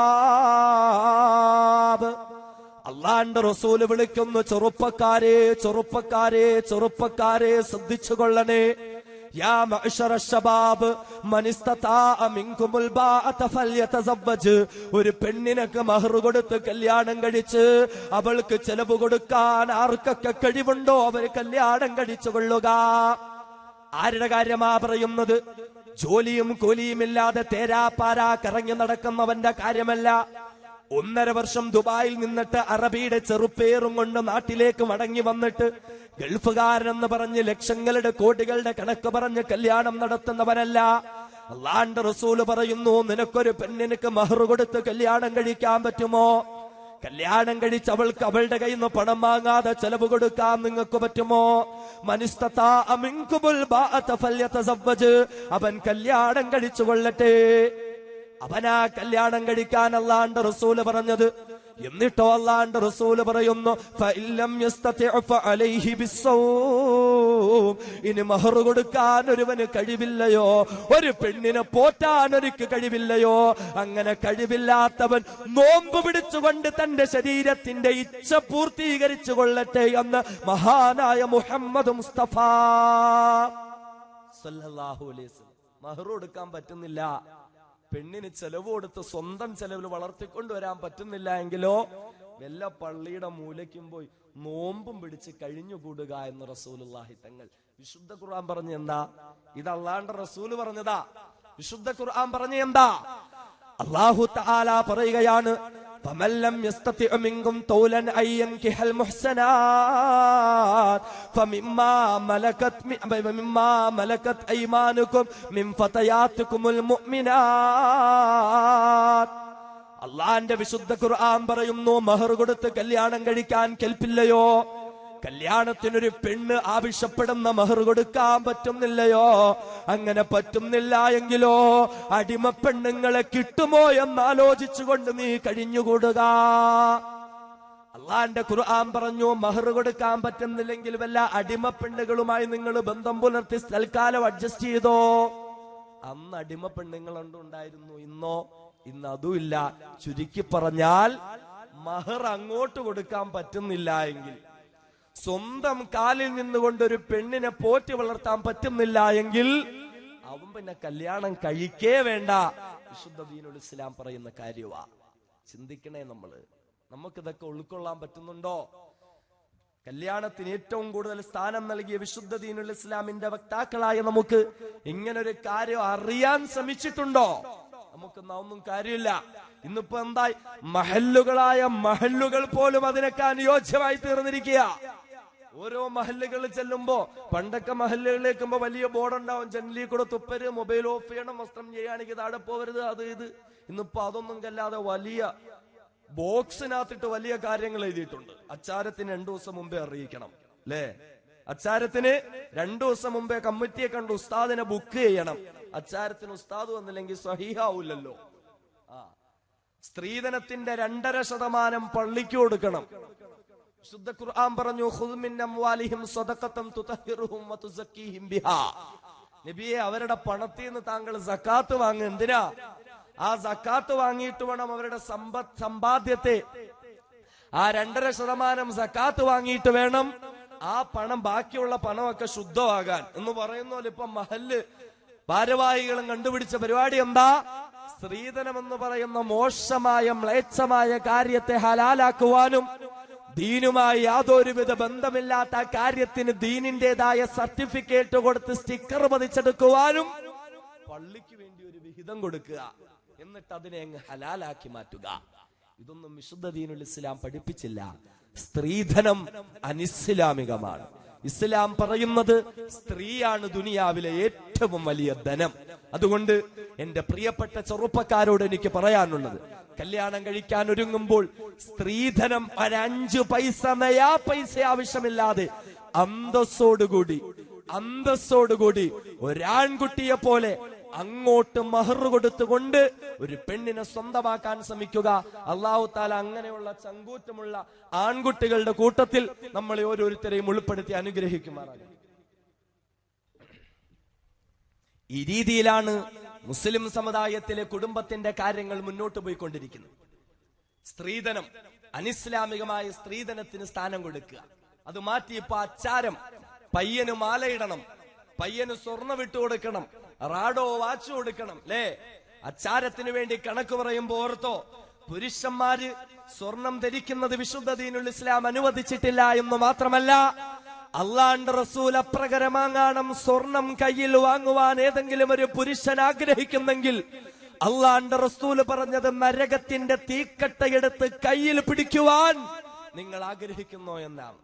സ്ത്രീധനത്തിന്റെ കണക്ക് പറയുന്നവർ, അച്ചാരത്തിന്റെ കണക്ക് പറയുന്നവർ, ഈ രീതിയിൽ ദീനുമായി ബന്ധമില്ലാത്ത കാര്യങ്ങളിലൂടെ നിക്കാഹിന്റെ സദസ്സുകളെ മുന്നോട്ട് കൊണ്ടുപോകാൻ ആഗ്രഹിക്കുന്നവർ, അതേപോലെ മുസ്ലിം സമുദായത്തിനെ കാർന്നു പിടിച്ച മോശമായ മറ്റൊരു കാര്യമാണ് കല്യാണ സദസ്സുകളിൽ അനാവശ്യമായ ആഡംബരങ്ങളും ആർഭാടങ്ങളും കൊണ്ടുവരിക, അല്ലെ? 16 ക്യാമറകൾ. ഈ അടുത്ത സമയത്ത് തൃശൂർ ജില്ലയിൽ ഒരു കല്യാണത്തിന്റെ കാര്യം അറിയാൻ കഴിഞ്ഞു.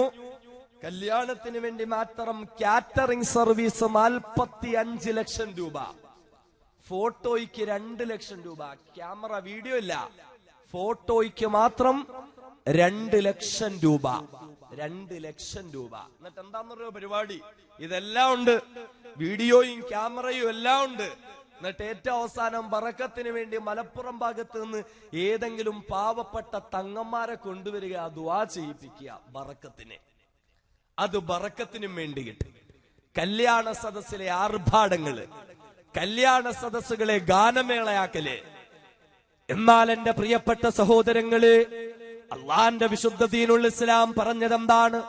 അള്ളാന്റെ വിശുദ്ധ ഖുർആൻ നമ്മെ പഠിപ്പിച്ചതെന്താണ്? അള്ളാഹ് തന്ന പണമാണല്ലോ, എന്റെ പണമാണല്ലോ, എന്റെ ബിസിനസ്സാണ്, എന്റെ കൃഷിയാണ്, എന്റെ പണമാണെന്ന് പറഞ്ഞുകൊണ്ട് പൊന്നുമോളുടെ കല്യാണത്തിന് ആർഭാടപൂർവം കല്യാണം അടിച്ചു പൊളിക്കുന്ന എന്റെ പ്രിയപ്പെട്ട സഹോദരങ്ങളെ അറിഞ്ഞുകൊള്ളുക. അള്ളാന്റെ വിശുദ്ധ ഖുർആൻ പറയുന്നു, പടച്ചതമ്പുരാൻ നിങ്ങൾക്ക് പണം തന്നിട്ടുണ്ടെങ്കിൽ പൊന്നുമോളുടെ കല്യാണത്തിന്റെ പേര് പറഞ്ഞ് ആർഭാടം നടത്താനല്ല. അള്ളാന്റെ വിശുദ്ധ ഖുർആൻ പറയുന്നു, വലാ തുബദ്ദിർ തബ്ദീറാ وآت ذا القربى حقه والمسكين وابن السبيل ولا تبذر تبذيرا. അല്ലാഹ് തന്ന പണത്തെ നിങ്ങൾ പാവപ്പെട്ട മനുഷ്യർക്ക് കൊടുക്കണേ. അല്ലാഹ് തന്ന പണത്തെ നിങ്ങൾ കുടുംബക്കാർക്ക് വേണ്ടി കൊടുക്കണേ. പൊന്നുമോളുടെ കല്യാണം നടത്തുമ്പോ, പൊന്നുമോന്റെ കല്യാണം നടത്തുമ്പോ അതോടൊപ്പം യതീമുകളായ പെൺമക്കളുടെ കല്യാണം ഒന്ന് നടത്തി കൊടുക്കണേ. അതോടൊപ്പം സാധുജനങ്ങളുടെ വിവാഹം ഒന്ന് നടത്തി കൊടുക്കണേ. അതോടൊപ്പം മഹർ കൊടുക്കാൻ കഴിവില്ലാത്തതായ പാവപ്പെട്ട ചെറുപ്പക്കാർക്ക് മഹർ കൊടുത്ത് കല്യാണം നടത്തി കൊടുക്കണേ. എന്നല്ല ന്യായം പറഞ്ഞുകൊണ്ട് സ്വന്തം പണമാണ് എനിക്കിഷ്ടമുള്ളതുപോലെ ചെലവഴിക്കുമെന്ന് പറഞ്ഞിട്ട് അഹങ്കാരത്തോടുകൂടി ചെലവഴിക്കാൻ വെമ്പൽ കൊള്ളുന്ന എന്റെ പ്രിയപ്പെട്ട മുസ്ലിമേ, അള്ളാന്റെ വിശുദ്ധ ഖുർആൻ പറഞ്ഞു, വലാ തുബദ്ദിർ തബ്ദീറാ. പാടില്ല, പാടില്ല. അള്ളാഹു തന്ന സമ്പാദ്യത്തെ നിങ്ങൾ അനാവശ്യമായി ചെലവഴിച്ചു കളയല്ലേ. അള്ളാഹു തന്ന പണത്തെ നിങ്ങൾ ആർഭാടത്തിന് വേണ്ടി ചെലവഴിച്ചു കളയല്ലേ. എന്നിട്ട് അള്ളാന്റെ ഖുർആൻ പറഞ്ഞത് എന്താണെന്നറിയുമോ? ഉന്നത കുലജാതന്മാരായി മേന്മ നടിച്ചുകൊണ്ട് ലക്ഷക്കണക്കിന് രൂപ കല്യാണത്തിന് വേണ്ടി പൊടിപിടിപ്പിക്കുമ്പോൾ, 16 ക്യാമറകൾ നിരത്തി വെക്കുമ്പോ, ലക്ഷക്കണക്കിന് രൂപ നൽകി കാറ്ററിംഗ് സർവീസുകൾ ബുക്ക് ചെയ്യുമ്പോ, അള്ളാന്റെ വിശുദ്ധ ഖുർആൻ പറയുന്നു, എത്രത്തോളം സ്റ്റാറ്റസ് അവർക്കുണ്ടെന്ന് പറഞ്ഞാലും, എത്ര വലിയ ഉന്നത കുലജാതന്മാരെന്ന് പറഞ്ഞാലും, ഏതു വലിയ തങ്ങളാ കല്യാണത്തിൽ പങ്കെടുത്തെന്ന് പറഞ്ഞാലും, അള്ളാന്റെ വിശുദ്ധ ഖുർആൻ അവർക്ക് നൽകുന്ന സർട്ടിഫിക്കറ്റ് എന്തെന്നറിയുമോ? ഇന്നൽ മുബദ്ദിരീൻ. ഇപ്രകാരം ആഡംബരത്തിന് വേണ്ടി, അനാവശ്യത്തിന് വേണ്ടി, അലങ്കാരത്തിന് വേണ്ടി പണം ചെലവാക്കുന്നവർ കാനൂ ഇഖ്വാന ശയാത്വീൻ. അവരെത്ര വലിയ കുടുംബത്തിന്റെ മേന്മ പറഞ്ഞെന്ന് പറഞ്ഞാലും ഇല്ല, ഇല്ല. കാനൂ ഇഖ്വാന ശയാത്വീൻ. അവര് പിശാചുക്കളുടെ സഹോദരങ്ങളെന്ന് വിശുദ്ധ ഖുർആൻ. അവര് ചെകുത്താന്മാരുടെ ചങ്ങാതിമാരെന്ന് വിശുദ്ധ ഖുർആൻ. അതുകൊണ്ട് എന്റെ പ്രിയപ്പെട്ട മുസ്ലിമെ അറിഞ്ഞുകൊള്ളുക, ഇപ്രകാരം ആഡംബരത്തിന് വേണ്ടി പണം ചെലവഴിക്കുന്നെങ്കിൽ, ഇപ്രകാരം കാറ്ററിംഗ് സർവീസിനെ വെച്ച് ലക്ഷക്കണക്കിന് രൂപ ഭക്ഷണത്തിന് വേണ്ടി മാത്രം ചെലവഴിക്കുന്നെങ്കിൽ, അള്ളാന്റെ ഭാഗത്ത് നിന്നും കരുണയുടെ കവാടങ്ങൾ തുറക്കപ്പെടില്ല. ഏതു വലിയ തങ്ങള് വന്ന് ദുആ ചെയ്തെന്ന് പറഞ്ഞാലും, ഏതു വലിയ ശൈഖുനാ വന്ന് ആശീർവാദം നടത്തിയെന്ന് പറഞ്ഞാലും, ഏതു പള്ളിയിലെ ഉസ്താദ് അതിനു വേണ്ടി ഒത്താശ ചെയ്തെന്ന് പറഞ്ഞാലും, എന്റെ പ്രിയപ്പെട്ട സഹോദരങ്ങളെ അറിഞ്ഞുകൊള്ളുക, ഇപ്രകാരം ആഡംബരങ്ങൾ നടക്കുന്ന നിക്കാഹിന്റെ സദസ്സിലേക്ക് ബഹുമാന്യരായ പണ്ഡിതന്മാർ എന്തിനു വരുന്നു എന്ന് നിങ്ങൾക്ക് ചോദ്യമുണ്ടായേക്കാം. ഇത്രത്തോളം ഹറാമുകൾ നിങ്ങൾ ചെയ്തു കൂട്ടുമ്പോഴും ആ നിക്കാഹൊന്ന് സ്വഹീഹായി തീരാൻ, സ്വഹീഹായ നിലയിൽ ആ നിക്കാഹൊന്ന് നടത്തിത്തരാൻ പാവപ്പെട്ട ഉസ്താദന്മാര് സദസ്സിലേക്ക് വരുന്നെങ്കിൽ അവരൊന്നും ഇതിനെ എതിർക്കുന്നവരല്ല എന്ന് നിങ്ങൾ ആരും മനസ്സിൽ കരുതി പോകല്ലേ. അള്ളാന്റെ റസൂല് പറഞ്ഞു തന്നത് എന്താണെന്നറിയുമോ? ഇന്ന അഅ്ളമൻ നിക്കാഹി ബറകതൻ ഐസറുഹു മഊനാ. ബറക്കത്തിന് വേണ്ടി ആര് വന്ന് ദുആ ചെയ്തെന്ന് പറഞ്ഞാലും, എത്ര വലിയ രൂപ ഉസ്താദുമാർക്ക് വേണ്ടി കൊടുത്തെന്ന് പറഞ്ഞാലും അൽഹംദുലില്ലാഹ് നല്ല കാര്യം തന്നെയാ. എന്നാലൊന്നറിയണേ, ആഡംബരത്തോടുകൂടി കല്യാണം നടത്തിക്കൊണ്ട് എത്ര തന്നെ ബറക്കത്തിന് വേണ്ടി ദുആ ചെയ്തിട്ടും കാര്യമില്ല. കാരണം ബറക്കത്തുള്ള കല്യാണം ഏത് കല്യാണം എന്നറിയുമോ? ഇന്ന അഅ്ളമൻ നിക്കാഹി ബറക. നിശ്ചയമായും ഏറ്റവും മഹോന്നതമായ ബറക്കത്തുള്ള കല്യാണം ഏതെന്നറിയുമോ? ഐസറുഹു മഊനാ. ലഘുവായ രീതിയിൽ നടത്തുന്ന കല്യാണമാ, ലഘുവായ രീതിയിൽ നടത്തുന്ന കല്യാണമാ. ആ കല്യാണത്തിന് മാത്രമാ ബറക്കത്തുള്ളതെന്ന് മുഹമ്മദ് മുസ്തഫ സല്ലല്ലാഹു അലൈഹി വസല്ലം. ബറക്കത്തില്ലാത്ത കല്യാണത്തിന് ബറക്കത്തില്ല എങ്കിൽ ശേഷമുണ്ടാകുന്ന ജീവിതത്തിൽ ബറക്കത്തുണ്ടാകുമോ? കല്യാണത്തിന് ബറക്കത്തില്ല എങ്കിൽ ആ ദാമ്പത്യ വല്ലരിയിൽ നിന്നും പൂവിട്ട് വിരിയുന്നതായ സന്താനങ്ങളിൽ ബറക്കത്തുണ്ടാകുമോ? ചിന്തിക്ക്. കല്യാണത്തിന്റെ അന്നുപോലും ബറക്കത്തില്ല. നിസാര വിഷയമല്ല. ഒരു കുടുംബ ജീവിതത്തിലേക്ക് ചുവടെടുപ്പ് വെക്കുന്ന നിക്കാഹിന്റെ ദിവസത്തിലോ ആ സദസ്സിലോ പോലും പടച്ചവന്റെ ഭാഗത്തുനിന്നും ബറക്കത്തിന്റെ ഐശ്വര്യത്തിന്റെ കവാടങ്ങൾ നമ്മുടെ മുന്നിൽ കൊട്ടിയടക്കപ്പെടുന്നുണ്ട് എങ്കിൽ പിന്നെ ആ കുടുംബ ജീവിതത്തിൽ എന്ത് ബറക്കത്താ ഉള്ളത്? ഇങ്ങനെ നിക്കാഹ് നടത്തിയിട്ട് എന്ത് സാധിക്കാനാ നമുക്ക്? പണക്കാരെ മാത്രം വിളിച്ചു കൊണ്ടുവന്നിട്ടൊരു നിക്കാഹ് അല്ലേ? പണക്കാർക്ക് മാത്രം. നാട്ടിലെ പാവപ്പെട്ട മനുഷ്യർക്ക് സ്വീകരണമില്ല. പാവപ്പെട്ട മനുഷ്യരൊന്നും വരണ്ട. അല്ലെ 3 സ്റ്റാർ ഓഡിറ്റോറിയത്തിലും ഹോട്ടലുകളിലും കല്യാണം നടത്തുക അല്ലേ? അള്ളാഹുവിന്റെ റസൂല് പറഞ്ഞ എന്താ? വലീമ. ഏറ്റവും മോശമായ ഭക്ഷണം, ഏറ്റവും ഷർറായ ഭക്ഷണം, ഏറ്റവും ചീത്തയായ ഭക്ഷണം അതൊരു വിവാഹ സദസ്സിലെ ഭക്ഷണമാ. കാരണം എന്താണെന്നറിയോ?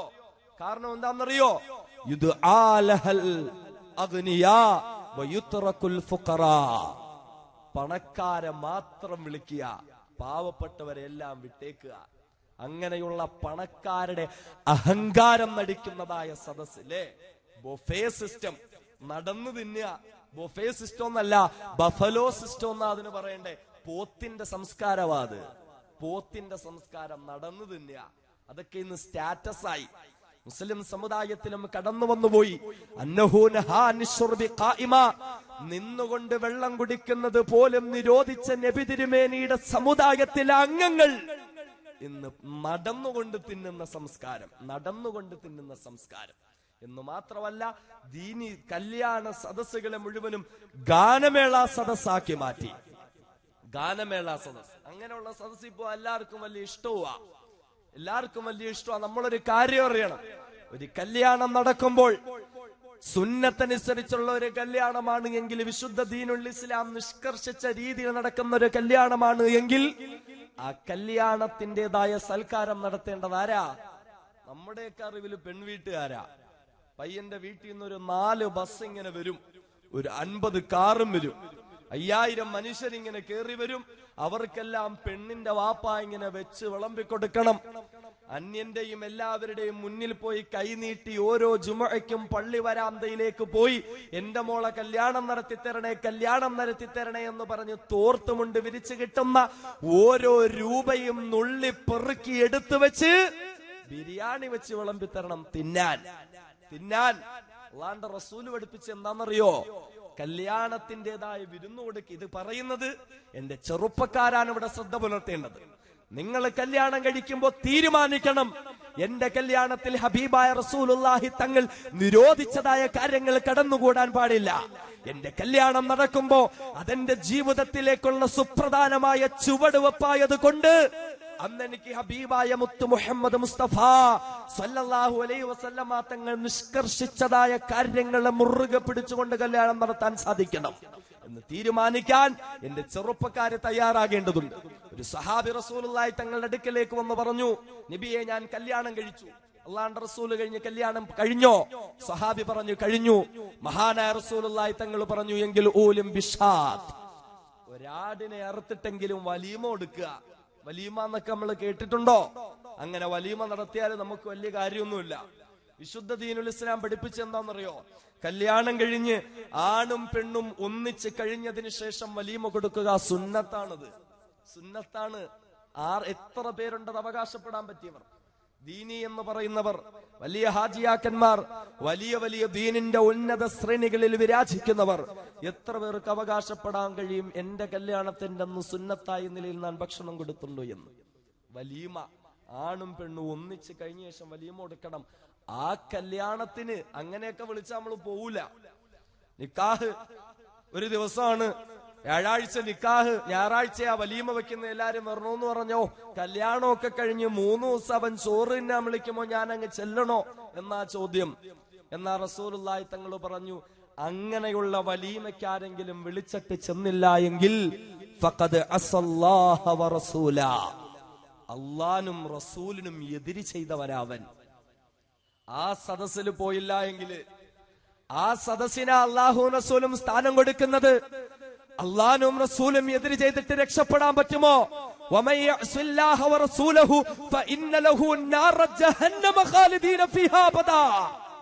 അള്ളാഹും റസൂലിനും എതിര് ചെയ്യുന്നവർ കാലാകാലം കത്തിയമരുന്ന നരകാഗ്നിയിൽ കിടന്ന് വെന്തുരുകേണ്ടി വരുമെന്ന് വിശുദ്ധ ഖുർആൻ. അതുകൊണ്ട് ദീൻ പഠിപ്പിക്കുന്ന എന്താ? പയ്യനാ വലീമ സൽക്കാരം നടത്തേണ്ടത്. അന്നത്തെ സൽക്കാരം വരനാണ് നൽകേണ്ടത് എന്നാ വിശുദ്ധ ദീനുൽ ഇസ്ലാം പഠി. ഇന്ന് അതൊന്നുമില്ല. ഇന്നിപ്പോ ആളെ കൂട്ടാനും സ്റ്റാറ്റസ് നടിക്കാനും കല്യാണ സദസ്സുകളെ ഗാനമേള സദസ്സാക്കി മാറ്റുക. കല്യാണ സദസ്സുകളെ ഗാനമേള സദസ്സായി മാറ്റുക. വിശിഷ്യ മുസ്ലിം സമുദായം, മുസ്ലിം ഭൂരിപക്ഷ പ്രദേശമായ കാസർഗോഡ്, മലപ്പുറം, കോഴിക്കോട് പോലെയുള്ള പ്രദേശത്തേക്ക് ചെന്നാൽ കല്യാണത്തിന്റെ പേര് പറഞ്ഞുകൊണ്ട് ഡാൻസ് ജോക്കിയുടെയും മ്യൂസിക് ജോക്കിയുടെയും പേര് പറഞ്ഞ് ഡിജെയുടെയും എംജെയുടെയും എല്ലാം പേര് പറഞ്ഞുകൊണ്ട് കൊണ്ടാട്ടം നടത്തുന്ന മുസ്ലിം സമുദായം, അനാചാരങ്ങൾക്ക് തിരികൊളുത്തി കളയുന്നു മുസ്ലിം സമുദായം. പടക്കം പൊട്ടിക്കുക, നിക്കാഹ് നടന്നുകൊണ്ടിരിക്കുമ്പോ ഇങ്ങോട്ട് വെളിയിൽ പടക്കം പൊട്ടിക്കുക, ചെറുപ്പക്കാർ ആഘോഷിക്കുക കല്യാണം. എന്നിട്ട് പയ്യന്റെ പെണ്ണിന്റെ വീട്ടിലേക്ക് വരും. എന്നിട്ട് വീട്ടിന്റെ മുമ്പിൽ കിടക്കുന്ന ഏത് കാര്യം അവർക്ക് നശിപ്പിക്കാം. 20,000 30,000 രൂപ വിലയുള്ള സോഫാ സെറ്റുകൾ പോലും ബ്ലേഡുകൾ കൊണ്ട് വരഞ്ഞു കീറിയ സംഭവം മുസ്ലിം സമുദായത്തിൽ നടന്ന കാര്യമോ പറയുന്നേ? മുസ്ലിം സമുദായത്തിൽ നടന്ന കാര്യം ഈ രീതിയിൽ മോശമാക്കി തീർക്കുക. ദീനിന്റെ കല്യാണ സദസ്സുകളെ ഗാനമേള സദസ്സാക്കി തീർക്കുക. അറിയുമോ എന്റെ പ്രിയപ്പെട്ട സഹോദരങ്ങളെ, ഒരിക്കലൊരു സ്വഹാബി ഒരു കല്യാണത്തിന് വേണ്ടി പങ്കെടുക്കാൻ ഒരുങ്ങുമ്പോൾ ആ കല്യാണ സദസ്സിലേക്ക് മഹാനവറുകൾ കടന്നു ചെന്നാൽ അദ്ദേഹത്തിന് അവിടെ കാണാൻ കഴിഞ്ഞത് ഗാനമേള സദസ്സുകളെ ആയിരുന്നു. ഗാനമേള നടക്കുന്ന ഒരു സദസ്സിലേക്ക് ആ മഹാനവറുകളിലേക്ക് കടന്നു ചെല്ലാൻ കഴിഞ്ഞത് അതാ ആ സ്വഹാബി ആ കല്യാണ സദസ്സിൽ നിന്നും പിന്തിരിഞ്ഞ് തന്റെ വീട്ടിലേക്ക് നടക്കാൻ ഒരുങ്ങുകയാണ്. പിന്നാലെ കുടുംബക്കാരെല്ലാം ഓടി വരുമ്പോൾ മഹാനവറുകൾ പറഞ്ഞ മറുപടി എന്താണെന്നറിയുമോ? അല്ലാഹുവിന്റെ റസൂൽ പറഞ്ഞതായി ഞാൻ കേട്ടിട്ടുണ്ട്, അൽഗിനാഉ യുംബിതുൻ നിഫാഖ ഫിൽ ഖൽബ് കമാ തുംബിതുൽ മാഉ സ്സർആ. മ്യൂസിക് എന്ന് പറയുന്ന കാര്യമുണ്ടല്ലോ, ഗാനമേള സദസ്സുകളിൽ പങ്കെടുക്കലുണ്ടല്ലോ, അതൊരു മനുഷ്യന്റെ ഹൃദയത്തിലുള്ള ഈമാനിന്റെ ചൈതന്യത്തെ പോലും നശിപ്പിച്ചു കളയുന്നതാ. ഒരു മനുഷ്യന്റെ മനസ്സിലെ വിശ്വാസതയെ പോലും മ്യൂസിക് നഷ്ടപ്പെടുത്തി കളയുന്നതാ. എപ്രകാരമെന്നറിയുമോ? കമാ തുംബിതുൽ മാഉ സ്സർആ. എപ്രകാരം വെള്ളമൊടിക്കുന്നത് കാരണമായി, എപ്രകാരം കെട്ടിക്കിടക്കുന്ന വെള്ളത്തിലൂടെ പുല്ല് പുഷ്പങ്ങൾ മുളച്ചു വരുമോ, അതുപോലെ ഗാനമേള സദസ്സുകളിൽ ഇരിക്കുന്നത് കൊണ്ട്, മ്യൂസിക്കുകൾ കേൾക്കുന്നത് കൊണ്ട് ഒരു മനുഷ്യന്റെ ഹൃദയത്തിൽ കപടത വളർന്നു വരുമെന്ന് മഹാനായ അഷ്റഫുൽ ഖൽഖ് മുഹമ്മദ് മുസ്തഫ സ്വല്ലല്ലാഹു അലൈഹി വസല്ലമ തങ്ങൾ പറഞ്ഞെങ്കിൽ എന്റെ പ്രിയപ്പെട്ട മുസ്ലിമേ ചിന്തിച്ചു നോക്കുക. എന്തിനാ നമ്മുടെ കല്യാണ വീട്ടുകളിൽ നമുക്ക് ഈ ഗാനമേള സദസ്സുകൾ? എന്തിനാ നമ്മുടെ കല്യാണ വീടുകളിൽ നമുക്ക് CD ഇട്ടായാലും ഈ മ്യൂസിക്കുള്ള പാട്ടുകൾ നമുക്ക് എന്തിനാ? അത് കേൾക്കാൻ ആരെങ്കിലും ഒന്ന് വന്നാൽ എന്റെ പ്രിയപ്പെട്ട മുസ്ലിമേ ചിന്തിച്ചു കൊള്ളുക. ഗാനമേളയുള്ള കല്യാണ സദസ്സുകളിൽ പങ്കെടുക്കുന്ന മുസ്ലിമേ, മ്യൂസിക്കുള്ള പാട്ടിടുന്ന ഗാനമേള സദസ്സുകളിൽ, കല്യാണ സദസ്സുകളിൽ പങ്കെടുക്കുന്ന എന്റെ പ്രിയപ്പെട്ട മുസ്ലിമേ, നീ ആ കല്യാണത്തിനൊന്നു പോയാൽ നിന്റെ കാതിലെങ്ങാനും ആ ഗാനമേളയുടെ ശബ്ദമൊന്ന് കടന്നുകൂടിയാൽ, നിന്റെ കാതിലൂടെ എങ്ങാനും ആ മ്യൂസിക്കുള്ള പാട്ടിന്റെ ശബ്ദമെങ്ങാനുമൊന്ന് കടന്നുകൂടിയാൽ അള്ളാഹു കാത്തുരക്ഷിക്കുമാറാകട്ടെ. അള്ളാഹുവിന്റെ റസൂൽ ദാ താക്കീത് നൽകുകയാ, മഞ്ജലസ ഇലാ ഖൈനാ. ഒരു ഗാനമേള സദസ്സിലേക്ക് പോയി ആരെങ്കിലും ഒന്നിരുന്നാൽ, അത് കല്യാണത്തിന്റെ പേരിലുള്ള ഗാനമേളയായാലും, അത് ഉറൂസിന്റെ പേരിലുള്ള ഗാനമേളയായാലും, അത് ദീനിന്റെ പേരിൽ നടത്തപ്പെടുന്ന ഗാനമേളയായാലും, മഞ്ജലസ ഇലാ ഖൈനാ, ആരെങ്കിലും ഗാനമേള സദസ്സിലേക്കൊന്ന് പോയിരുന്നാൽ എന്തിനാണ് യസ്മഅ മിൻഹാ, എന്നിട്ട് ആ ഗാനമേള അവന്റെ കാതിലൂടെ ഒന്ന് കേട്ടാൽ, എന്റെ പ്രിയപ്പെട്ട സഹോദരങ്ങളെ ചിന്തിച്ചു നോക്കുക. എന്റെ പ്രിയപ്പെട്ട പെങ്ങളെ നീ ഒന്ന് ചിന്തിച്ചു നോക്കുക.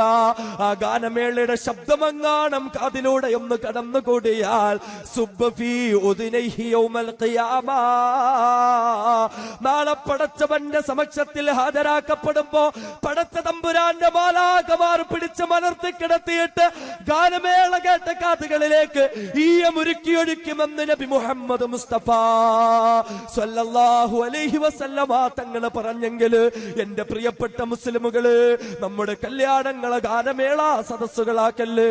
എന്റെ പ്രിയപ്പെട്ട സഹോദരങ്ങള്, അപ്രകാരം ഗാനമേളകൾ നടത്തപ്പെടുന്ന സദസ്സിലേക്ക് ഒരു കാരണവശാലും നമ്മൾ പോകരുതേ. ഒരു കല്യാണം നടത്തി ഗാനമേള സദസ്സുകൾ അല്ലേ, റസൂലുള്ളാഹി തങ്ങൾ പറഞ്ഞു, നാളെ പടച്ചവന്റെ അടുക്കലേക്ക് ചെല്ലുമ്പോ സുബ്ബ ഫീ ഉദ്നൈഹി യൗമൽ ഖിയാമ, നാളെ ഖിയാമത്ത് നാളിൽ കാതുകളിലേക്ക് പടച്ച തമ്പുരാൻ ഈയമുരുക്കി ഒഴിക്കുമെന്ന് മുഹമ്മദ് മുസ്തഫ സല്ലല്ലാഹു അലൈഹി വസല്ലമ തങ്ങൾ. കല്യാണത്തിന്റെ പേരിൽ എത്ര പേരുടെ കാതിലേക്കാ മാറ്റുവിൻ സഹോദരന്മാർ. നമ്മുടെ കല്യാണ സദസ്സുകളെ ഇസ്ലാമിക മൂല്യങ്ങൾക്ക് വില നൽകുന്ന സദസ്സായി മാറ്റുക. ഈ കാല് കഴുകുന്ന സമ്പ്രദായം അല്ലെ, പൂമാലയിട്ട് സ്വീകരിക്കുന്ന സമ്പ്രദായം, താലി കെട്ടുന്ന സമ്പ്രദായം എവിടെ നിന്ന് കിട്ടിയതാ? എവിടെ നിന്ന് കിട്ടിയതാ? അല്ലാഹുവിന്റെ റസൂല് പഠിപ്പിക്കുന്നു, മൻ തശബ്ബഹ ബിഖൗമിൻ ഫഹുവ മിൻഹും. അന്യമതങ്ങളുടെ ആചാരങ്ങളോട് സാദൃശ്യമായ രീതിയിൽ ഏതെങ്കിലും ഒരു പ്രവർത്തനം ചെയ്തു എന്ന് പറഞ്ഞാൽ, താലി കെട്ടുക, ഹൈന്ദവ സമുദായത്തിൽ താലി കെട്ടണം. താലി കെട്ടി 3 കെട്ടുകൾ ഇടുമ്പോൾ ആ പെണ്ണിന്റെ പരിപൂർണമായ സംരക്ഷണം ആ പയ്യൻ ഏറ്റെടുത്തിരിക്കൂ എന്നതിന്റെ അടയാളവാ. കല്യാണ സദസ്സിൽ വെച്ച് പെണ്ണിന് പുടവ നൽകുന്നു. എന്തിനാ? പുടവ എന്ന് പറയുന്ന സംരക്ഷണത്തിന്റെ ആ വസ്ത്രം ഈ പയ്യൻ അവൾക്ക് കൊടുക്കുക. സദസ്സിലേക്ക് വരുന്ന പയ്യന്മാരെ കാല് കഴുകി സ്വീകരിക്കുക ദീനുമായി ഇസ്ലാമുമായി ബന്ധപ്പെട്ടതാണോ? അല്ല. കാല് കഴുകി സ്വീകരിക്കുക. നല്ല ഷൂസ് 1000-2000 രൂപ വിലയുള്ള വെള്ളത്തിലൊന്ന് തൊടാൻ പാടില്ലാത്ത ഷൂസ് ഇട്ടുകൊണ്ട് വരുമ്പോഴായിരിക്കും പെണ്ണിന്റെ ആങ്ങളെ ഇങ്ങനെ ഒരു ജഗ് വെള്ളവുമായിട്ട് വരുന്ന. പടച്ച തമ്പുരാനെ, എല്ലാം കഴിഞ്ഞു, വേണ്ടെന്ന് പറയാൻ പറ്റുമോ? അത്ര വലിയ കാര്യമായി പോയില്ലേ? പൂമാല ഇടുക, മാല ഇടുക അങ്ങോട്ടും ഇങ്ങോട്ടും. പിന്നെ താലി കെട്ടിയില്ലെങ്കിൽ നിക്കാഹ് കൊളവായെന്ന ധാരണ. ഇതൊക്കെ എവിടെ നിന്ന് കിട്ടിയതാ? എവിടെ നിന്ന് കിട്ടിയതാ? വിശുദ്ധ ദീനുൽ ഇസ്ലാം പഠിപ്പിക്കുന്ന എന്താ? പയ്യനുണ്ടാകണം, പെണ്ണിന്റെ വലിയുണ്ടാകണം, 2 സാക്ഷികൾ ഉണ്ടാകണം. മഹറും തീരുമാനിച്ചാൽ നിക്കാഹ് സഹീഹാവുകയാ. നിക്കാഹ് സഹീഹാവുകയാ. പിന്നെ പള്ളി കമ്മിറ്റിക്കാരും സെക്രട്ടറിയും പ്രസിഡന്റും ഒക്കെ ഒരു തെളിവിന് വേണ്ടി അവരൊക്കെ 2 സാക്ഷികളും അതേപോലെ തന്നെ പെണ്ണിന്റെ വലിയും വരനും വന്നാൽ നിക്കാഹ് കഴിഞ്ഞു. നിക്കാഹ് അത്രയും മതിയാവും അല്ലെ? ഈ താലികെട്ടും പൂമാലയിടെല്ലാം നടത്തി അന്യമത സംസ്കാരങ്ങളെയെല്ലാം പിടിച്ചെടുത്തുകൊണ്ട് വിശുദ്ധ ദീനുൽ ഇസ്ലാമിന്റെ ലേബലൊട്ടിച്ചുകൊണ്ട് കല്യാണ സദസ്സുകളിൽ ഇതെല്ലാം കൊട്ടിഘോഷിക്കപ്പെടുമ്പോൾ അല്ലാഹുവിന്റെ റസൂല് പറയുന്നു, മൻ തശബ്ബഹ ബിഖൗമിൻ ഫഹുവ മിൻഹും. അങ്ങനെങ്ങാണ് ആരെങ്കിലും ചെയ്യുന്നെങ്കിൽ അവന് പിന്നെ സുന്നത്ത് ജമാഅത്തിന്റെ വക്താക്കൾ എന്ന് പറയാൻ അവകാശമില്ല. നമ്മളൊക്കെ ഇതൊക്കെ നടത്തിയിട്ട് സുന്നിയാന്നും പറഞ്ഞിട്ട് നടക്കും, ഇതൊക്കെ നടത്തിയിട്ട് മുസ്ലിമാന്നും പറഞ്ഞ് നടക്കും. അല്ലാഹുവിന്റെ റസൂല് പറഞ്ഞ അവകാശമില്ല. ഫഹുവ മിൻഹും. അവൻ പിന്നെ ആ മതങ്ങളിൽപ്പെട്ടവനായി. ഏത് മതത്തിന്റെ അനാചാരങ്ങളെ കടമെടുത്തോ ആ മതങ്ങളിൽ അവൻ പെട്ടവനായി എന്ന അഷ്റഫുൽ ഖൽഖ് മുഹമ്മദ് മുസ്തഫ സല്ലല്ലാഹു അലൈഹി വസല്ലമ തങ്ങൾ. അതുകൊണ്ട് നമ്മുടെ സദസ്സുകൾ, നിക്കാഹിന്റെ സദസ്സുകൾ ദീനനുസരിച്ചാക്കി തീർക്കുക.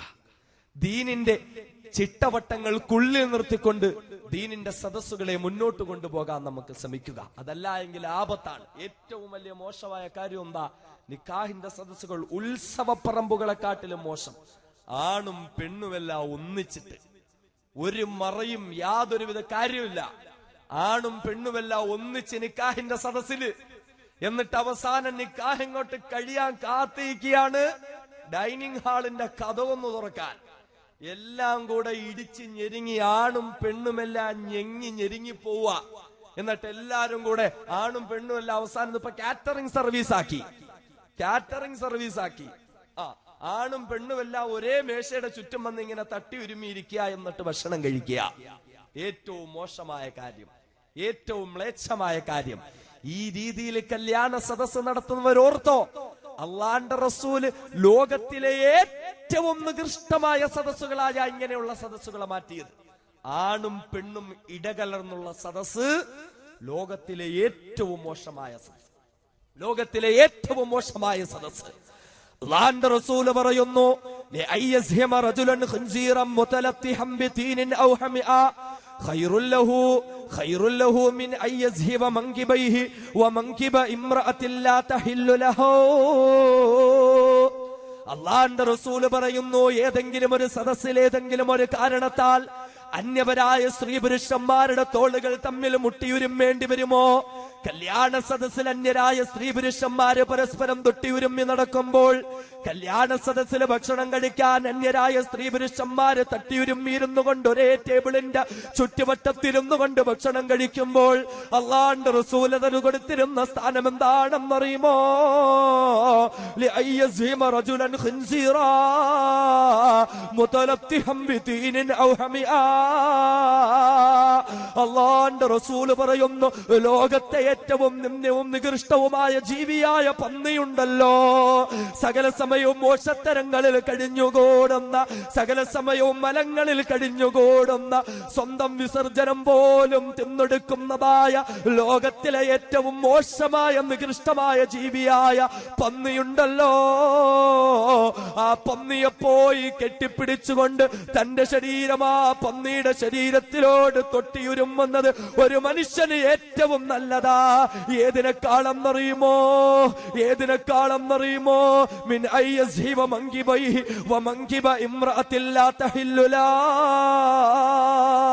ഒരന്യ പുരുഷനും അന്യ സ്ത്രീയുടെയും തോളുകൾ തമ്മിൽ തൊട്ടിയുരുമ്മുന്നതിനെക്കാട്ടിലും, അങ്ങനെയുള്ള സദസ്സുകളിൽ പങ്കെടുക്കുന്നതിനെക്കാട്ടിലും, അങ്ങനെയുള്ള കല്യാണത്തിന്റെ പേരിൽ നടക്കുന്ന പേക്കൂത്തുകളിൽ പങ്കെടുക്കുന്നതിനെക്കാട്ടിലും ഏറ്റവും നല്ലത് പന്നിയുമായി കെട്ടിപ്പിടിച്ചു മറിയലാണെന്ന് മഹാനായ അഷ്റഫുൽ ഖൽഖ് മുഹമ്മദ് മുസ്തഫ സ്വല്ലല്ലാഹു അലൈഹി വസല്ലമ തങ്ങൾ പറഞ്ഞെങ്കിൽ, എന്റെ പ്രിയപ്പെട്ട സഹോദരങ്ങളെ, നമ്മുടെ സദസ്സുകളെ ദീനുൽ ഇസ്ലാം നിഷ്കർഷിച്ചതുപോലെയാക്കുക. ഞാൻ അവസാനിപ്പിക്കുകയാ. നമ്മുടെ കുടുംബങ്ങളിൽ കല്യാണങ്ങൾ നടത്തപ്പെടുമ്പോൾ, നമ്മുടെ കുടുംബങ്ങളിൽ ദീനിന്റേതായ കാര്യം നടത്തപ്പെടുമ്പോൾ അല്ലാഹുവിന്റെ റസൂല് പഠിപ്പിച്ചതുപോലെ ചെയ്യാൻ തയ്യാറാവുക. വിശുദ്ധ ദീനുൽ ഇസ്ലാം പഠിപ്പിച്ചതുപോലെ തയ്യാറാവുക. അതല്ലാതെ പാശ്ചാത്യ സംസ്കാരങ്ങളെ കടമെടുക്കാൻ തുനിഞ്ഞാൽ, അന്യമതാചാരങ്ങളെ കടമെടുത്തുകൊണ്ട് സ്ത്രീധനം വാങ്ങുവാനും ആർഭാടം നടത്തുവാനും ഗാനമേള നടത്തുവാനും താലി കെട്ടാനും പൂമാലയിടാനും കാല് കഴുകുവാനും മോശത്തരങ്ങളായ എല്ലാ പ്രവർത്തനം ചെയ്യാനും നമ്മുടെ മനസ്സിൽ തീരുമാനമെടുത്തെങ്കിൽ അല്ലാഹുവിന്റെ ഖുർആൻ പറയുന്നു, വമയ്യബ്തഗി ഗൈറൽ ഇസ്ലാമി ദീനാ ഫലൻ യുഖ്ബല മിൻഹു വഹുവ ഫിൽ ആഖിറതി മിനൽ ഖാസിരീൻ. അല്ലാഹുവിന്റെ ഖുർആൻ പറയുന്നു, അപ്രകാരം വിശുദ്ധ ദീനുൽ ഇസ്ലാമിന്റെ സന്ദേശങ്ങളിൽ നിന്ന് മകന്ന് മാറിക്കൊണ്ട് ഏതെങ്കിലും ഒരു കാര്യം നടത്താൻ നമ്മൾ തയ്യാറായാൽ, അതാരുടെ മുന്നിൽ സ്റ്റാറ്റസ് നടിക്കാനായാലും, അതാരുടെ മുന്നിൽ കുടുംബ മഹിമ പറയാനായാലും, അതാരുടെ മുന്നിൽ നമ്മുടെ സമ്പത്തിനെ എടുത്തു കാട്ടാനായാലും,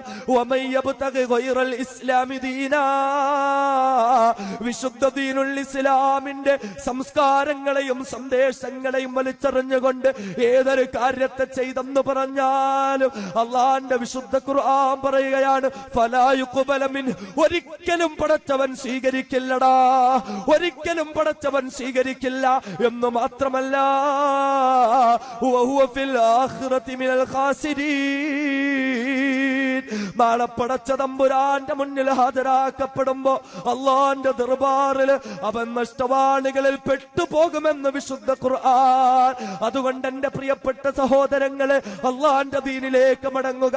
അല്ലാഹുവിന്റെ റസൂല് പഠിപ്പിച്ചതുപോലെ, വിശുദ്ധ ഖുർആൻ പഠിപ്പിച്ചതുപോലെ നമ്മുടെ കല്യാണ സദസ്സുകളെ യഥാർത്ഥ അഹ്ലു സുന്നത്തി വൽ ജമാഅത്തിന്റെ ആശയാദർശങ്ങളെ അംഗീകരിച്ചുകൊണ്ട് മുന്നോട്ട് കൊണ്ടുപോകാൻ ശ്രമിക്കുക. ഇത് സ്വീകരിക്കാൻ തയ്യാറായില്ലെങ്കിലോ നാളെ പടച്ചവന്റെ കത്തിയാണെന്ന നരകത്തിലേക്ക് നമ്മളെ വലിച്ചെറിയുന്ന സന്ദർഭമുണ്ട്. അല്ലാഹുവിന്റെ നരകത്തിലേക്ക് നമ്മളെ വലിച്ചെറിയുമ്പോൾ ഫഖാല ലഹും ഖസനതുഹാ, ആ മലക്കുകൾപ്പെട്ട ആ നരകത്തിന്റെ കാവലാളായ മലക്കുകൾ ചോദിക്കുന്നു, അലം യഅതികും നദീർ, എന്തു പറ്റിയടാ, എന്തു പറ്റിയടി, എന്തിനാ നിങ്ങൾ നരകത്തിലേക്ക് വന്നത്? അല്ലാഹുവിന്റെ നരകത്തെ പറ്റി പറഞ്ഞു തരാൻ, അല്ലാഹു ഇഷ്ടപ്പെടുന്ന ജീവിതത്തെ പറ്റി പറഞ്ഞു തരാൻ, സുന്നത്തായ കല്യാണ സദസ്സുകളെ പറ്റി പറഞ്ഞു തരാൻ. അലം യഅതികും നദീർ, ആരും നിങ്ങൾക്കുണ്ടായിരുന്നില്ലേ, ആരും നിങ്ങൾക്ക് പറഞ്ഞു തന്നില്ലായിരുന്നോ എന്ന് ചോദിക്കുമ്പോ നമ്മൾ മറുപടി പറയാൻ തുടങ്ങും, ബലാ ഖദ് ജാഅനാ നദീർ. ഒരുപാട് മുന്നറിയിപ്പുകാർ വന്നതാണ്, ഒരുപാട് മുന്നറിയിപ്പുകാർ വന്നതാണ്. ഞങ്ങളുടെ പള്ളിയിലെ ഉസ്താദ് പറഞ്ഞു തന്നതാണ്, ഞങ്ങളുടെ നാട്ടിലേക്ക് വന്ന പ്രഭാഷകന്മാർ പറഞ്ഞു തന്നതാണ്, വിശുദ്ധ ഖുർആൻ പറഞ്ഞു തന്നതാണ്, ഹദീസുകൾ പറഞ്ഞു തന്നതാ. എന്തിനാ വീട്ടിൽ ഉറങ്ങിക്കിടന്ന എന്റെ കഥകിലേക്ക് വന്ന് തട്ടിപ്പിടിച്ച് എന്റെ കൈക്ക് പിടിച്ചുകൊണ്ട് ദീനിലേക്ക് മടങ്ങാൻ പറഞ്ഞതാ. പക്ഷേ എന്തു ചെയ്യാൻ? ഫകല്ലബ്നാ ഫഖുൽനാ മാ നസ്സലല്ലാഹു മിൻ ശൈഇ, ആരൊക്കെ ഞങ്ങളെ ദീനിലേക്ക് ക്ഷണിച്ചോ, ആരൊക്കെ ഞങ്ങളെ സത്യത്തിലേക്ക് ക്ഷണിച്ചോ, ആരൊക്കെ യഥാർത്ഥ അഹ്ലു സുന്നത്തി വൽ ജമാഅത്തിന്റെ ആശയാദർശങ്ങൾ അംഗീകരിച്ചുകൊണ്ട് ദീനനുസരിച്ച് ജീവിക്കാൻ ക്ഷണിച്ചോ, ദീനനുസരിച്ച് കല്യാണം നടത്താൻ ശ്രമിച്ചോ, ഫകല്ലബ്നാ, അവരെയൊക്കെ ഞങ്ങൾ കള്ളന്മാരാക്കുകയായിരുന്നു, അവരെയൊക്കെ ഞങ്ങൾ തള്ളിക്കളയുകയായിരുന്നു, അവരെയൊക്കെ ഞങ്ങൾ നിഷേധിക്കുകയായിരുന്നു എന്ന് മാത്രമല്ല, ഞങ്ങൾ അവരോട് പറയാൻ തുടങ്ങി, ഇൻ അൻതും ഇല്ലാ ഫീ ളലാലിൻ കബീർ, ഇവരീ പറയുന്നത് മുഴുവൻ കളവാണ്, ഇവരൊക്കെ വഴിപിഴച്ചവരാ, ഇവരൊക്കെ വഴിപിഴച്ചവരാ എന്ന് ഞങ്ങൾ അവരോട് മറുപടി പറഞ്ഞെന്ന് മഹാനായ മാലിക് അലൈഹിസ്സലാത്തു വസ്സലാം ഉൾപ്പെടെയുള്ള നരകത്തിന്റെ കാവലാളുകളായ മലക്കുകളോട് പറയാൻ തുടങ്ങും. എന്നിട്ട് അവിടെ നിന്ന് പൊട്ടിക്കരയാൻ തുടങ്ങും.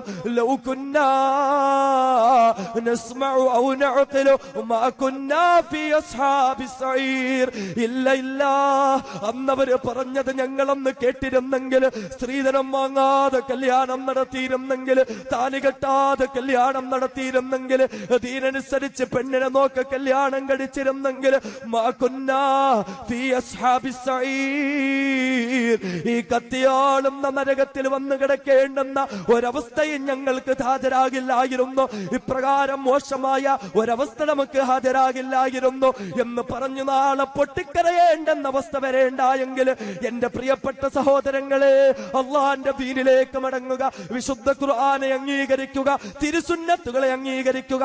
അങ്ങനെ നമ്മുടെ നാടുകളിലും വീടുകളിലുമുള്ള കല്യാണ സദസ്സുകളെ യഥാർത്ഥ സുന്നത്തനുസരിച്ചുള്ള കല്യാണ സദസ്സുകളായി മാറ്റുക. അല്ലാഹു സുബ്ഹാനഹു വ തആല അതിന് തൗഫീഖ് നൽകി നമ്മെ അനുഗ്രഹിക്കുമാറാകട്ടെ. അതുകൊണ്ട് ഈ അനാചാരങ്ങളും ഈ മോശമായ എല്ലാ കാര്യങ്ങളും നമ്മൾ വെടിയുക. എല്ലാവരും തീരുമാനമെടുക്കിൻ, വിശിഷ്യ എന്റെ ചെറുപ്പക്കാര് തീരുമാനമെടുക്കിൻ. ഞാൻ കല്യാണം കഴിക്കുമ്പോ സ്വാലിഹത്തായ ദീനനുസരിച്ചുള്ളൊരു പെണ്ണിനെ നോക്കി കല്യാണം കഴിക്കും. എന്റെ മാതാപിതാക്കൾ തീരുമാനമെടുക്കും. എന്റെ മകൾക്ക് കല്യാണം ആലോചിക്കുമ്പോ സ്വാലിഹായ ഒരു പയ്യനെ നോക്കി കല്യാണം നടത്തി കൊടുക്കും. സ്ത്രീധനമില്ലാതെ, അച്ചാരമില്ലാതെ, ആഡംബരങ്ങളില്ലാതെ, അനാചാരങ്ങളില്ലാതെ യഥാർത്ഥ സുന്നത്ത് ജമാഅത്തിന്റെ ആശയാദർശങ്ങൾ അംഗീകരിച്ചുകൊണ്ട് ഒരു കല്യാണം നടത്തുവാൻ, അപ്രകാരം മാതൃകാ സദസ്സുകളാക്കി നമ്മുടെ കല്യാണങ്ങളെ മാറ്റുവാൻ അല്ലാഹു സുബ്ഹാനഹു വ തആല നമുക്ക് തൗഫീഖ് നൽകി അനുഗ്രഹിക്കുമാറാകട്ടെ.